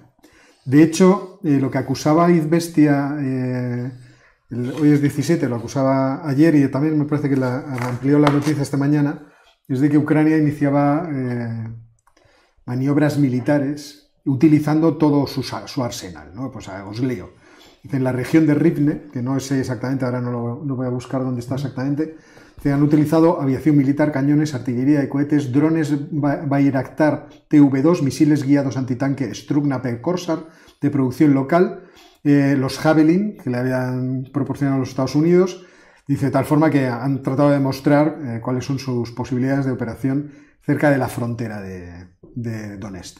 Así que, bueno, pues seguiremos atentos al asunto este. Un detalle sobre esto, la cumbre de la Unión Europea y de la Unión Africana de hoy es también una cumbre de líderes de la Unión Europea. Se desarrollan en paralelo. Y esto es importante y relevante para esto, porque deben de tener información o que algo iba a pasar, y en la reunión de hoy la Comisión Europea va a informar, pero es información, es decir, no es debate, a los líderes europeos sobre cuáles son las sanciones que se van a imponer a Rusia en caso de ataque. Y les va a pedir, digamos, ni siquiera van a pedirles un visto bueno, sino que se lo van a dar como un fait accompli, no va a ser muchísima negociación, para aplicación inmediata. O sea, a las primeras. A las primeras, o sea, no van. Y parece ser que son unas sanciones que han tenido que negociar duramente con los países bálticos y con Polonia sobre todo, porque son de tal calibre que el impacto económico afectan a los flujos comerciales con los países puede ser bastante significativo. La verdad es que los países bálticos están en un plan, están crecidísimos. Es una cosa con los chinos, con los rusos. No deberían. Ya, pero yo siempre tengo en la memoria la única vez, creo yo, que me he chocado con un chihuahua de forma hostil y me sorprendió. Joder, Óscar. No, lo saben los que escuchan el noticiario porque es una broma que utilizo mucho, pero me sorprendió las narices que tenía el chihuahua, porque el chihuahua está dispuesto a comerse un gran danés. Y era como, pero este muchacho no sabe qué tamaño tiene. Y efectivamente, parecía no importarle en absoluto. No era consciente. Mientras el gran danés le miraba y retrocedía, como diciendo, ¿a este qué le pasa? Este me corta el cuello. El chihuahua era, o sea, te despedazo en este momento. Ay, madre. Entonces les llamo a los países bálticos, los llamo los chihuahuas bálticos. Los chihuahuas bálticos. Es increíble, no sé si son conscientes del tamaño que tienen y la importancia que tienen. Bueno, las noticias son que efectivamente se acusan mutuamente, lo que decíamos al principio. Ya veremos cómo evoluciona este asunto. Pero efectivamente el ministro de Exteriores ucraniano, Dmytro Kuleba, culpa a Rusia de graves violaciones del alto fuego en el Donbass, y al mismo tiempo ocurre lo propio por parte de los rusos. Esperemos que no sea una estrategia suicida de alguna de las dos partes para provocar lo que sería suicida en cualquiera de los dos casos. Porque poniéndonos a pensar un poco en el asunto, a los ucranianos no les interesa, entiendo yo, una provocación así porque se arriesgan a perder el Donbass definitivamente. Sí, claro. Si esto es una reacción a no querer realizar los acuerdos de Minsk porque piensan que con los acuerdos de Minsk perderían el Donbass y además perderían la estabilidad interna del país, entonces es una jugada realmente muy peligrosa y un poco peligrosa. Una jugada muy Esto es, en cierto modo, desde el punto de vista ruso, es como una especie de reflejo especular de lo que se está diciendo desde Occidente. Aquí estamos diciendo, las tropas rusas están estacionadas aquí y allá para invadir Ucrania. Lo que están diciendo Izvestia los rusos es, las tropas ucranianas están estacionadas aquí y allá para invadir el Donbass. Y han hecho esto, han hecho lo otro, cosa que no podemos verificar. Sí, pero esto era parte del guión que siempre han dicho que tenían, por la inteligencia occidental ha dicho que tenían los rusos, que era provocar algún tipo de incidente fronterizo para provocar la reacción. Yo insisto que es un gravísimo error de cálculo por parte de Rusia, pero vamos a ver que yo creo que no tendrá más recorrido que este, pero también esto es de cara al consumo interno de Rusia, ¿eh? Nosotros claro, tenemos que tomar medidas para evitar que los ucranianos, en términos rusos, invadan Donbass. Es decir, por si acaso. Sí, Por si acaso, y pues posible que la Duma acabe aprobando una resolución en la cual se vuelva a pedir que Rusia reconozca la independencia de todas estas zonas, no que las anexione por ahora, porque la propuesta, que además era la propuesta del Partido Comunista en la Duma, no de Rusia Unida, la propuesta del Partido Comunista, Sí, fueron los comunistas los que... era que la Duma reconociese la independencia de estas tres zonas, de Donbass, Donetsk y Lugansk. Entonces, es posible que esto tenga un cierto recorrido mientras pasa lo importante, como decíamos antes, que es que Rusia manda a Estados Unidos la contestación que creo al que ya la ha documento de mandado. Estados Unidos. Ahora mientras hablaba, estaba mirando Bloomberg y creo que ya la ha mandado. O sea, lo que pasa, como ando mirando el chat, tratando de escucharos y... Va en la línea de lo que cosas. habíamos hablado antes. El ruido, ahora en Donbass. Y el ruido tapa el auténtico movimiento que es el intercambio de posiciones. Ahora, ese ruido siempre genera... Ese tipo de ruidos tiene riesgos. Ahora es curioso que como acto de buena voluntad Rusia ha expulsado al viceembajador de los Estados Unidos en el país. Ilan Tanfilo. Sí, los rusos han expulsado al viceembajador, al segundo de la embajada de los Estados Unidos en Moscú. Muy bien. Supongo que como acto para empezar calentitos. Pues esto empieza a complicarse, chicos. Sí, se empieza a complicar claramente. Pero les han mandado el documento, ¿eh? Yo creo, no sé dónde lo estaba mirando, pero bueno. En cualquier caso, no vamos a cerrar el tema porque seguimos encasquillados en esta región. Vamos con la referencia bibliográfica de la semana. Y la referencia bibliográfica de la semana trata de Rusia. Es una historia de Rusia, es una historia de Rusia porque efectivamente cuando empecé a leer cuestiones acerca de lo de Ucrania, lo primero que dije, bueno, pues vamos a refrescar conocimientos, pero me apetecía buscar un libro que me permitiera atajar. Es decir, no el típico libro que te va hablando de todos los parientes que tuvieron todos los reyes y los primos y contra los principados, cómo se dividieron y cómo se apuñalaban y ese tipo de cosas, sino algo que me permitiera ir más rápido en el conocimiento de esas cuestiones. Entonces estuve considerando varios libros hasta que encontré este, que es un libro de 500 páginas. O sea, tampoco es que sea la historia de Rusia, nuestro estándar y para el tema es poco. Entiendo que para el tema es poco. Sí. Entonces, ¿qué tiene divertido este libro? Pues ya, como veis, está bastante subrayado ya. Esta es la parte última, la parte de Gorbachev y demás. Entonces, lo que te permite es centrarte por momentos históricos en determinadas cuestiones. A mí era algo que me interesaba especialmente en ese momento. El libro es Historia de Rusia, de Paul Buskovich, y está publicado en castellano en la editorial Akal. Es un libro del año 2012, por lo tanto no es un libro reciente, y se para en los acontecimientos, en realidad, de la transición política de la Unión Soviética a Rusia y la llegada de Vladimir Putin. No va mucho más lejos de eso. O sea, en el 2000. Sí, todos esos conocimientos en realidad, en cierto modo, ya los tenemos bastante claros. Y a mí me apetecía volver un poco atrás en el tiempo a las leyendas de Rurik el Vikingo, la relación con Kiev. Y en ese sentido me ha sorprendido mucho el libro, porque él es, lo he comentado en algún otro momento, él es muy partidario de que no existe ningún tipo de registro histórico, arqueológico, que pueda afianzar todas estas teorías míticas del origen de Rusia en el Rus de Kiev. No quiere decir que el Rus de Kiev no fuera importante a partir de un momento, sino que las crónicas que tenemos de ese surgimiento mítico son crónicas. En concreto, la crónica que él llama primaria, que es la crónica de Néstor, que se hace en el siglo XII, hablando de lo que sucedió en el siglo X. Entonces, que no existe un registro arqueológico de la presencia vikinga en esos siglos precedentes, que posteriormente sí, obviamente, y todas estas historias. Entonces, él se centra mucho en que el surgimiento de Rusia está en realidad fundado alrededor del Principado de Moscú. Y a partir de ahí empieza a hacer unas explicaciones efectivamente acerca de la expansión de Rusia, primero hacia el norte y hacia el este, después un poco tímidamente hacia el oeste, cómo empieza la aventura de la invasión de Siberia para tratar de cortar las rutas que permitían el acceso de las poblaciones de Asia y la invasión de Rusia, y luego la expansión final de Rusia hacia Occidente, con la intención de tener una presencia dentro del Báltico.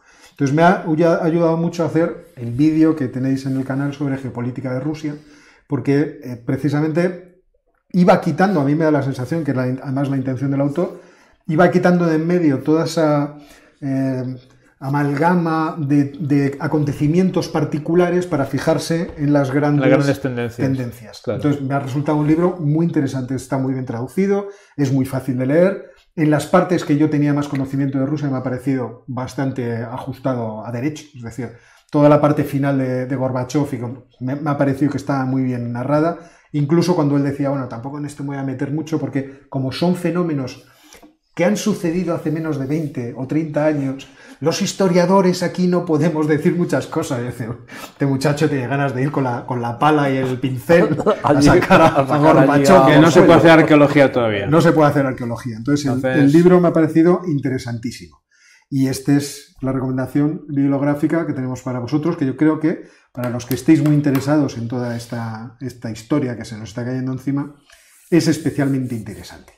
Y ahora podemos abrir breve turno, porque como siempre nos hemos ido de hora, ya llevamos hora y media, breve turno, si queréis, de preguntas. Venga. This is not television, this is real life.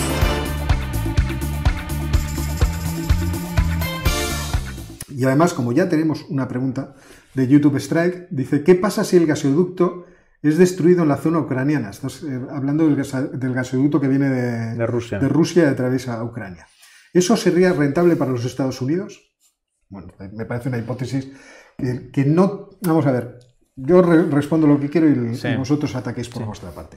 Yo creo que eso no tiene especial sentido, porque en realidad esos gasoductos que atraviesan Ucrania están empezando a quedar obsoletos si el Nord Stream 2 entra en operación. Ya están obsoletos. Y ese es el problema que se planteaba a priori de todo este acontecimiento. Y es que, en cierto modo, los alemanes se habían apuñalado por la espalda a los ucranianos, teniendo en cuenta además que la economía ucraniana está por los suelos. Una economía... ¿Tenéis algún comentario sobre esto? Sí, bueno, Ángel, supongo que sí. Yo tengo uno muy, muy claro. A nadie beneficia destruir esos oleoductos, ni esos gasoductos. Ni a Ucrania, que entonces se quedaría sin gas y sigue como país independiente, ni a Europa, que lo recibe, ni a Rusia, que es por donde entran parte de las divisas en dirección inversa. No, lo único que ese gasoducto lleva no estando operativo desde antes del verano. Entonces están utilizando el que está más al norte, es el que pasa por Bielorrusia, y el Nord Stream 1, que todo el mundo se olvida de él, pero es que ya es Nord Stream, que es operativo. Es el que pasa. ¿Por qué no se utiliza el de Ucrania? No se utiliza el de Ucrania porque, digamos, los royalties, que es el peaje que cobra Ucrania y que cobra Bielorrusia para transportar el gas ruso a Europa, pues ha sido un motivo de pelea y discusión entre Ucrania y Rusia desde el principio. Bielorrusia, como ya es parte prácticamente del territorio ruso, pues habrá dicho que sí a lo que quieran, y los rusos siempre han acusado a los ucranianos de que el gasoducto no tenía el mantenimiento adecuado y que se quedaban con parte del gas. Bueno, pues ahí viene, históricamente sí, quizás de ahí venga toda la gran pelea.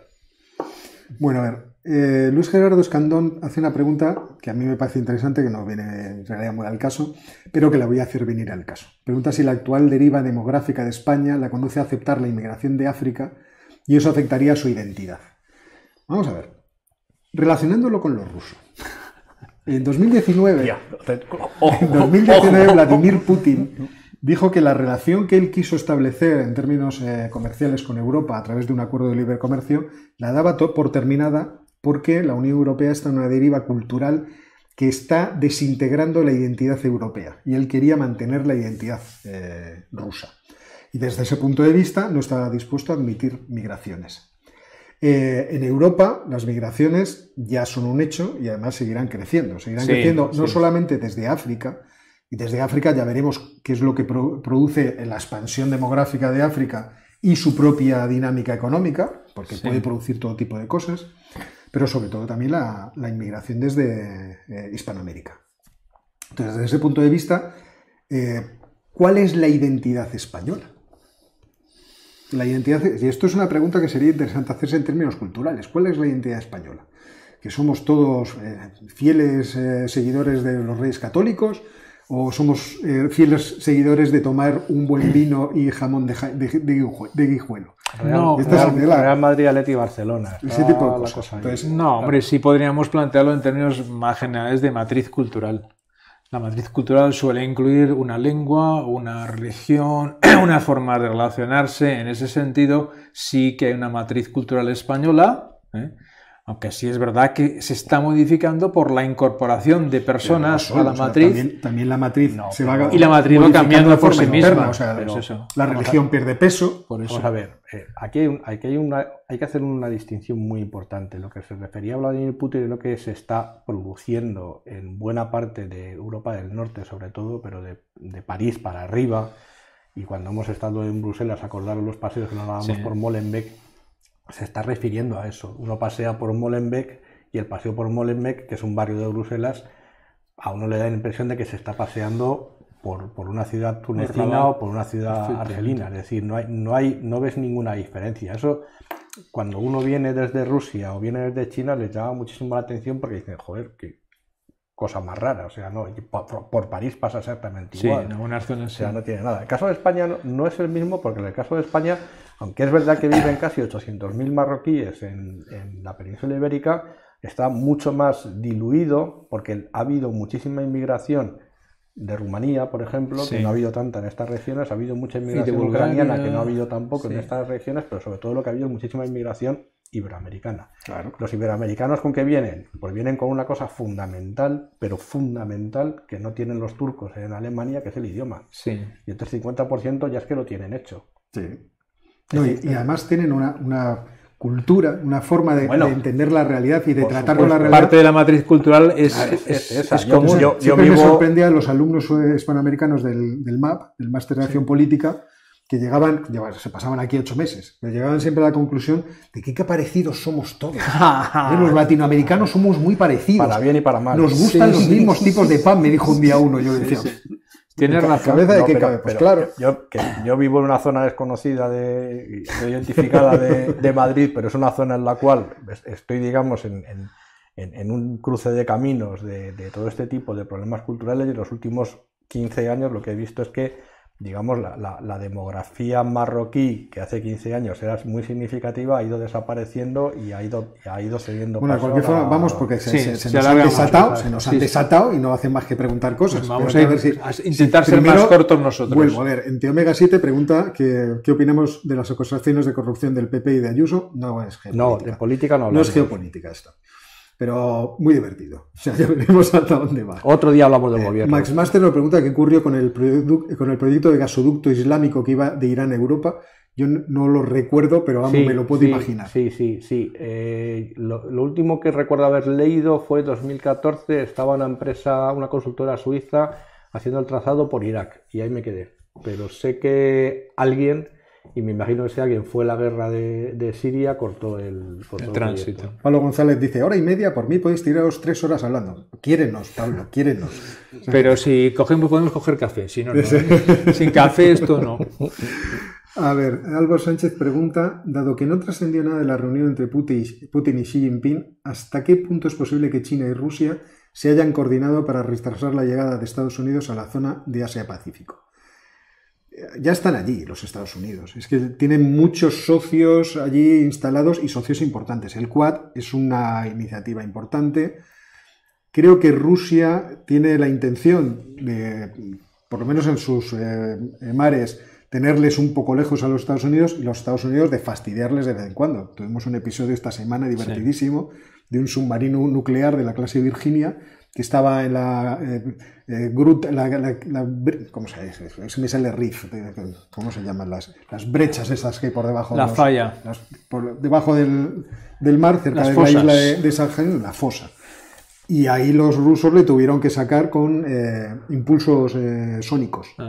Hay 2 formas, al parecer, de fastidiarte cuando estás ahí abajo. Una es tirarte las típicas cargas de profundidad, y la otra es un choque sónico, un pulso sónico, que debe ser bastante desagradable cuando choca contra el casco. Que revienta el tímpano a los del sonar. Y entonces, seguramente. Entonces, los americanos salieron por piernas y ya les perdieron el rastro, porque deben de ser bastante difíciles de rastrear. Entonces, no me extrañaría que hubiera algún tipo, en fin, connivencia en términos tecnológicos o militares entre los dos países, frente a lo que obviamente... Hombre, es que evidentemente China y Rusia, que tienen frontera en el Pacífico y los dos al Pacífico, pueden compartir información de cara a alejar lo más posible a barcos, sobre todo de guerra, de Estados Unidos, pero también del AUKUS. Pero que la broma que hacen los diplomáticos chinos de que entre los chinos y los rusos tienen al personal del Departamento de Estado trabajando 24 horas y que aún ya se agotarán por los usos horarios, más que nada, no es descabellada tampoco, ¿eh? A ver, más cosas. Hay dos preguntas que están en cierto modo hiladas. Hidalgo del Melado pregunta cómo veríamos un puente que conecte el estrecho de Gibraltar, y Haitam el Fuki Benomar pregunta un comentario sobre la relación de Marruecos y Europa. Pues las dos cosas tendrían... Bueno, en cuanto al puente... No para mañana. No, es que la zona no es nada complicado. Construir abajo en el lecho del estrecho con las corrientes que hay... Muy difícil. Habría que preguntarle a Florentino, que es del sector, pero no sé yo si se puede construir ahí bueno, bien. Si depende del tío Floren. Hacemos dos. Vamos a ver, si el tío Floren nos trae a Haaland y a Mbappé, seguramente es posible hacer el puente. Si el tío Floren lo consigue... Del Madrid. El tío Floren seguro que lo robamos. Y en cuanto a las relaciones entre Marruecos y la Unión Europea, pues evidentemente son las relaciones normales de colaboración y competencia entre dos zonas muy cercanas que en parte producen las mismas cosas y en parte distintas. O sea que a veces nos va bien tener productos marroquíes y de todo, y al revés, y en Marruecos exactamente igual. Entonces ahí siempre estaremos en un tira y afloja respecto al uso de los recursos. Yo sigo pensando que la Unión Europea debe empezar a plantearse el incorporar a todo el norte de África a la Unión, y ahí hay dos candidatos que eran en principio óptimos, que son Marruecos y Túnez. Túnez parece que no se está perdiendo un poco, Marruecos ¿no? tiene sus propios problemas, pero entiendo que el progreso económico del norte de África es fundamental para la estabilidad de todo el Mediterráneo. Sí, yo soy bastante... Quizá con el más optimista que soy de todos es con Marruecos, a pesar de todos los problemas que hay. Pero yo creo que es con porque Argelia tiene una situación muy distinta. Túnez, al ser el país auténticamente más democrático que hay en todo el norte de África, es el que tiene a priori más inestabilidad, y a partir de ahí... Y sobre todo porque los flujos comerciales y de personas entre Marruecos y la Unión Europea son muchísimo pero más sigue habiendo elevados. los problemas del 15. No. Ah, claro, pero Marruecos. El Sáhara Occidental seguirá siendo un problema que no se sabe cómo cerrar. Y lo de la sequía, en fin. Y luego los recursos de hidrocarburos que hay enfrente de Canarias van a traer problemas también. Es decir, existen muchas zonas de roce, como ha indicado. Sí, pero también hay pero hay un interés a largo plazo. Parte del proceso de transición hacia energías renovables de la Unión Europea contempla la posibilidad de instalar en el norte de África, sería Marruecos sobre todo, grandes huertos solares de producción de energía solar, igual que se hace ahora con el gas, tender líneas de alta tensión e importar. Alejandro Gutiérrez pregunta qué opinamos de un despliegue del grupo de combate europeo, que también está en España, en Ucrania. No lo compliquemos más. No lo compliquemos más. Ya está bastante enredado el tema.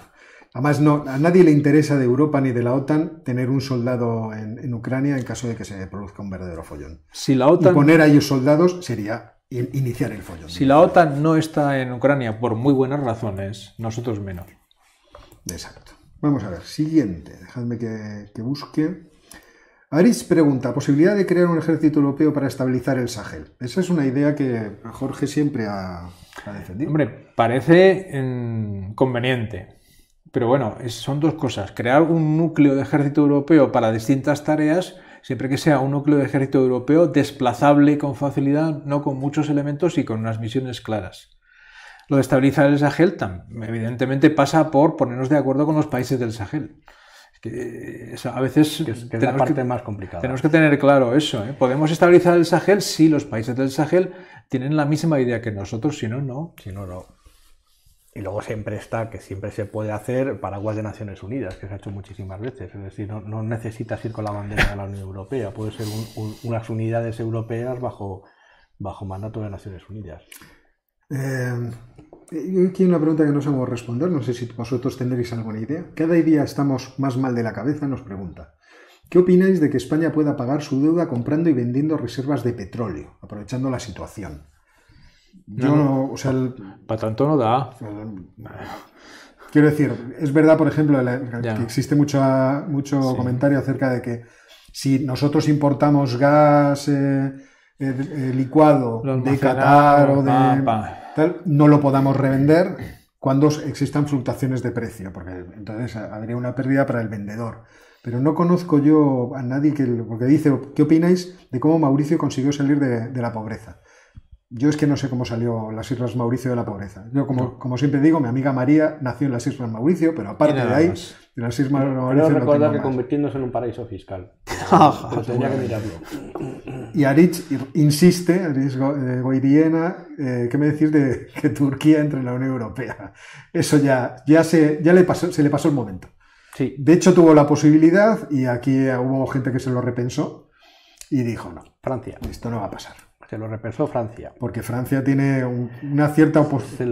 Se lo repensó Francia. Francia contestó mal porque dijo que no eran europeos realmente, y Alemania, que tuvo quizás la respuesta más inteligente, pero fue una respuesta muy egoísta también. La respuesta alemana fue que era un país demasiado grande y que por su tamaño demográfico se acabaría convirtiendo en el líder de la Unión Europea, lo cual para Alemania, por razones obvias, no tenía mucho sentido. Le respondo a Andrés que no he visto tu pregunta. Entonces, pero si me dices que era parecida a la Aritz, pues ya está. O sea, no tenemos nada más que decir. Y si os parece, podemos dejarlo aquí. Sí. ¿Vale? Porque el café nos llama. El café nos llama. Ahora sí o que... los vinos a los que nos han invitado. Habrá que ver cuál de las dos cosas cae ahora. Bueno, danos un minuto y resultado antes de irnos de cómo está lo de Ucrania. Lo de Ucrania. Yo sigo pensando que, no sé, que esto no acabará explotando. Porque estoy mirando el periódico ruso, el Izvestia, tendría que mirar el otro, que no me acuerdo ahora mismo cómo se llama, el Pravda. No era el Pravda, porque el Pravda trae malos recuerdos del Pravda. Pero no veo que presenten como noticia de portada. Bueno, presentan como noticia de portada la expulsión del embajador adjunto de Estados Unidos. Con el órgano de gobierno de comunicación del Departamento de Estado, la CNN. ¿Sabes qué dice? Bueno, en cualquier caso, vamos a dejarlo aquí. Nos vamos a ir a tomar un café tranquilamente. Os agradecemos enormemente que hayáis estado ahí al otro lado. 581 espectadores ahora mismo. Os lo agradecemos una barbaridad. ¡Qué barbaridad! Trataré de cortar cuanto antes Estoy empezando a pensar que en vez de sacarlos los sábados voy a tener que sacarlos el viernes, los geopolinómicos, porque esto va tan deprisa que las noticias que decimos hoy, sacarlas el sábado parece que no tiene ningún sentido. Todo se ha pasado demasiado rápido. Entonces, voy a pensarme si tengo tiempo esta tarde de poder cortar el vídeo y ponerle 4 fotos y 2 mapas, sacarlo mañana después de la comida.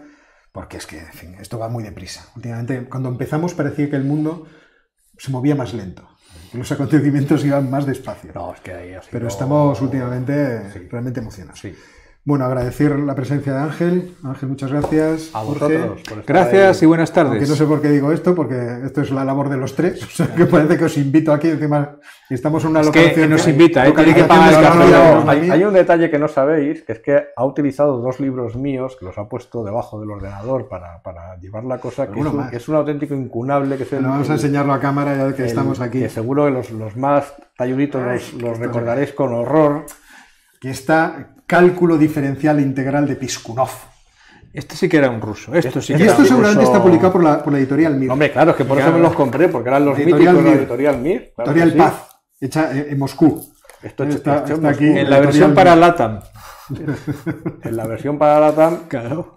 Y aquí no había ni MATLAB, ni... Esto nos salvó la vida a muchísimos estudiantes, a generaciones, conjuntamente con el libro de problemas de Midovich, también de la editorial Otra leyenda. O sea, cuando yo protesto contra la Unión Soviética, el comunismo, la verdad es que no lo hago justamente. La editorial Mir la dejamos aparte. Porque claramente el comunismo y la Unión Soviética salvaron mis exámenes de matemáticas y de cálculo diferencial en más de una casa. Bueno, pues con esta bomba informativa nos despedimos de vosotros hasta la semana que viene. Hasta luego. Hasta luego.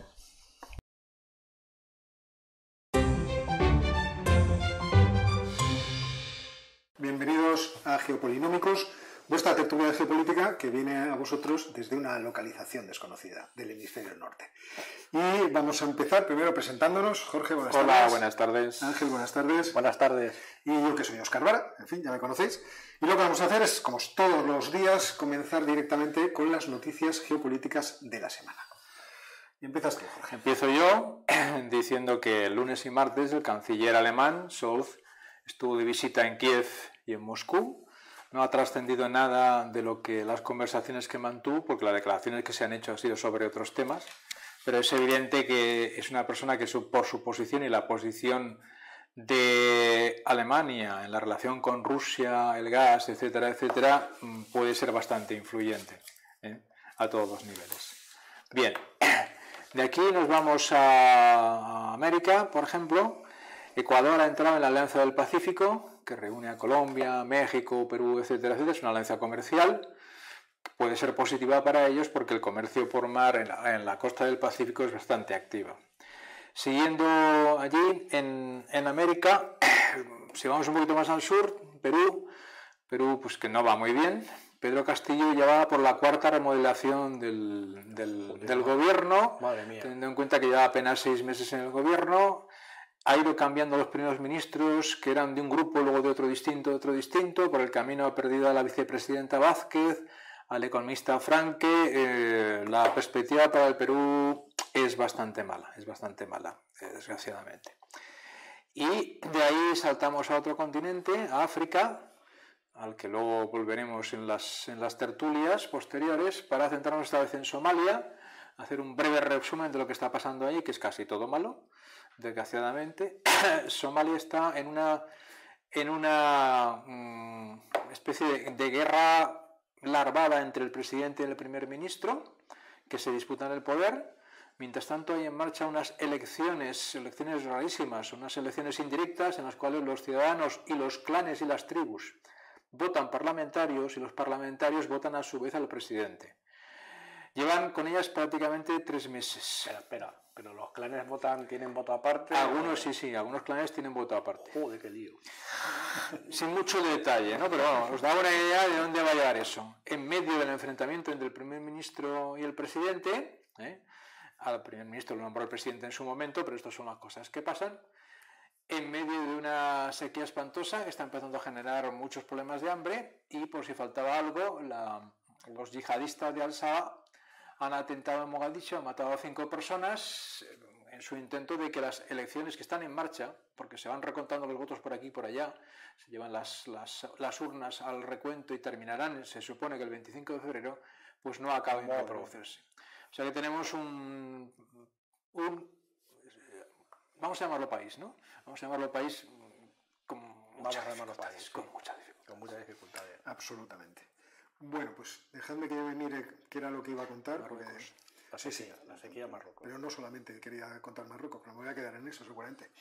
Efectivamente, esta mañana me llamaba la atención uno de nuestros oyentes acerca de la sequía en Marruecos, que efectivamente es un problema que empieza a ser muy grave. Es la más importante de los últimos 30 años y se han perdido ya, según dicen los agricultores, las producciones de cereal y leguminosas, y además los embalses están en niveles muy bajos, cerca del 34% frente al 62% de hace 3 años. El segundo embalse más grande, el embalse de Al-Masira, que está en la región de Casablanca, está al 7%. Esto obviamente produce una situación potencialmente explosiva en el país, en Marruecos, que además puede tener sus repercusiones hacia el exterior. Pero es que no es solamente en la región de Marruecos, sino que parece que todo el Sahel está sufriendo una enorme sequía, con lo cual esto puede ayudar a la mayor desestabilización de la zona, precisamente por el descontento. Incluso desde el punto de vista climático, Somalia es Sahel. Sí, claro. Es que estamos hablando de lo mismo. ¿Y en Sahel incluimos a España también? Pues yo diría que sí. Yo diría que sí, ¿no? Porque también aquí estamos... Efectivamente, también estamos aquí, en fin, bastante mal. Y luego quería, como breve, hablar de la situación que se está produciendo en Túnez desde que el presidente Kais Saied decidió dar aquel golpe de mano y hacerse con no solamente el poder ejecutivo, que ya lo tenía, sino con el legislativo. Desde entonces, la semana pasada, decidió cargarse el Consejo Superior de Justicia, ya ha nombrado una cabecilla, una persona para regir el Consejo que sea de en fin, de su cuerda y de su interés, y también está metiendo mano en la Radio Nacional, porque obviamente ha despedido al director que existía antes, pero obviamente también manejar lo que son los mensajes dentro del país pues es especialmente importante en esta deriva autocrática que en principio iba a durar 3 días y que ya llevamos meses con ella y evidentemente se va a prolongar seguramente sine die. Así que el progreso democrático de Túnez, que se inició con su primavera, parece que se corta definitivamente. Ángel. Bueno, pues 2 noticias, una aquí en Europa y otra en América. La primera es, muy oportunamente, que el Tribunal de Justicia Europeo ha fallado a favor de la Comisión Europea sobre la posibilidad de que la Unión Europea imponga sanciones a los países que no cumplan con los requisitos de la Unión Europea sobre la separación de poderes y el Estado de Derecho, y en concreto contra Hungría y Polonia.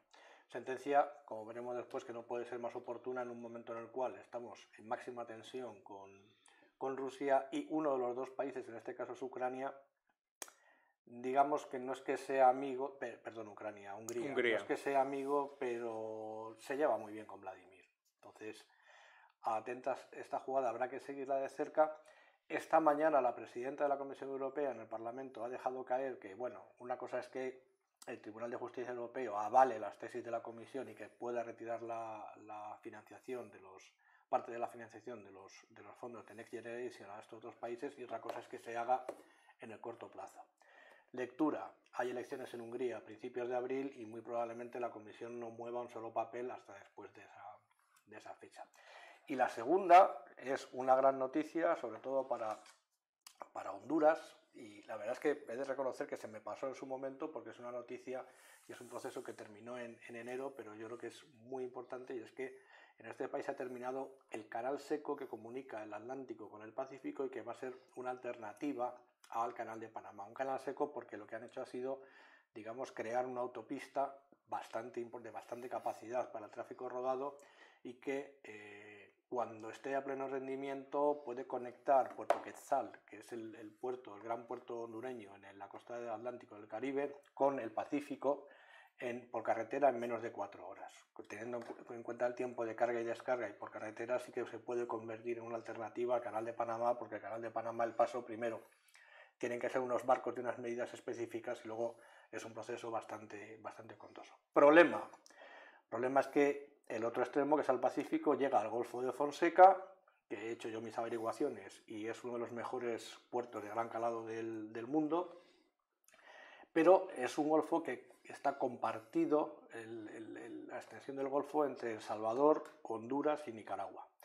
Y el único puerto de gran envergadura que se puede utilizar para embarcaciones y para portacontenedores de gran tamaño está en El Salvador, que es Puerto Unión, que casualmente resulta que es el sitio donde se va a ubicar el proyecto de El Salvador en colaboración con China con la Ruta de la Seda. Es decir, ese puerto se lo va a quedar China. ¿Cuál es el problema? El problema es que el canal seco lo han financiado el Banco Americano Interamericano de Desarrollo, con participaciones entre otros países de Taiwán y de Corea del Sur. Luego creo que tenemos pequeño lío a la vista, pero la noticia desde luego es excelente, sobre todo para Honduras, porque conecta el país de norte a sur y es una gran noticia para ellos. Bueno, y ahora lo que tenemos que hacer es el minuto y resultado ucraniano, que yo la verdad empiezo a resistirme a hacerlo. Estoy un poco aburrido de hablar de Ucrania. Bueno, siempre tiene alguna cosa que contar. Por eso Ucrania no va a ser tema hoy de la tertulia, porque, en fin, yo sé que está muy interesante y a la gente le parece muy divertido, pero es verdad que está un poco pesado.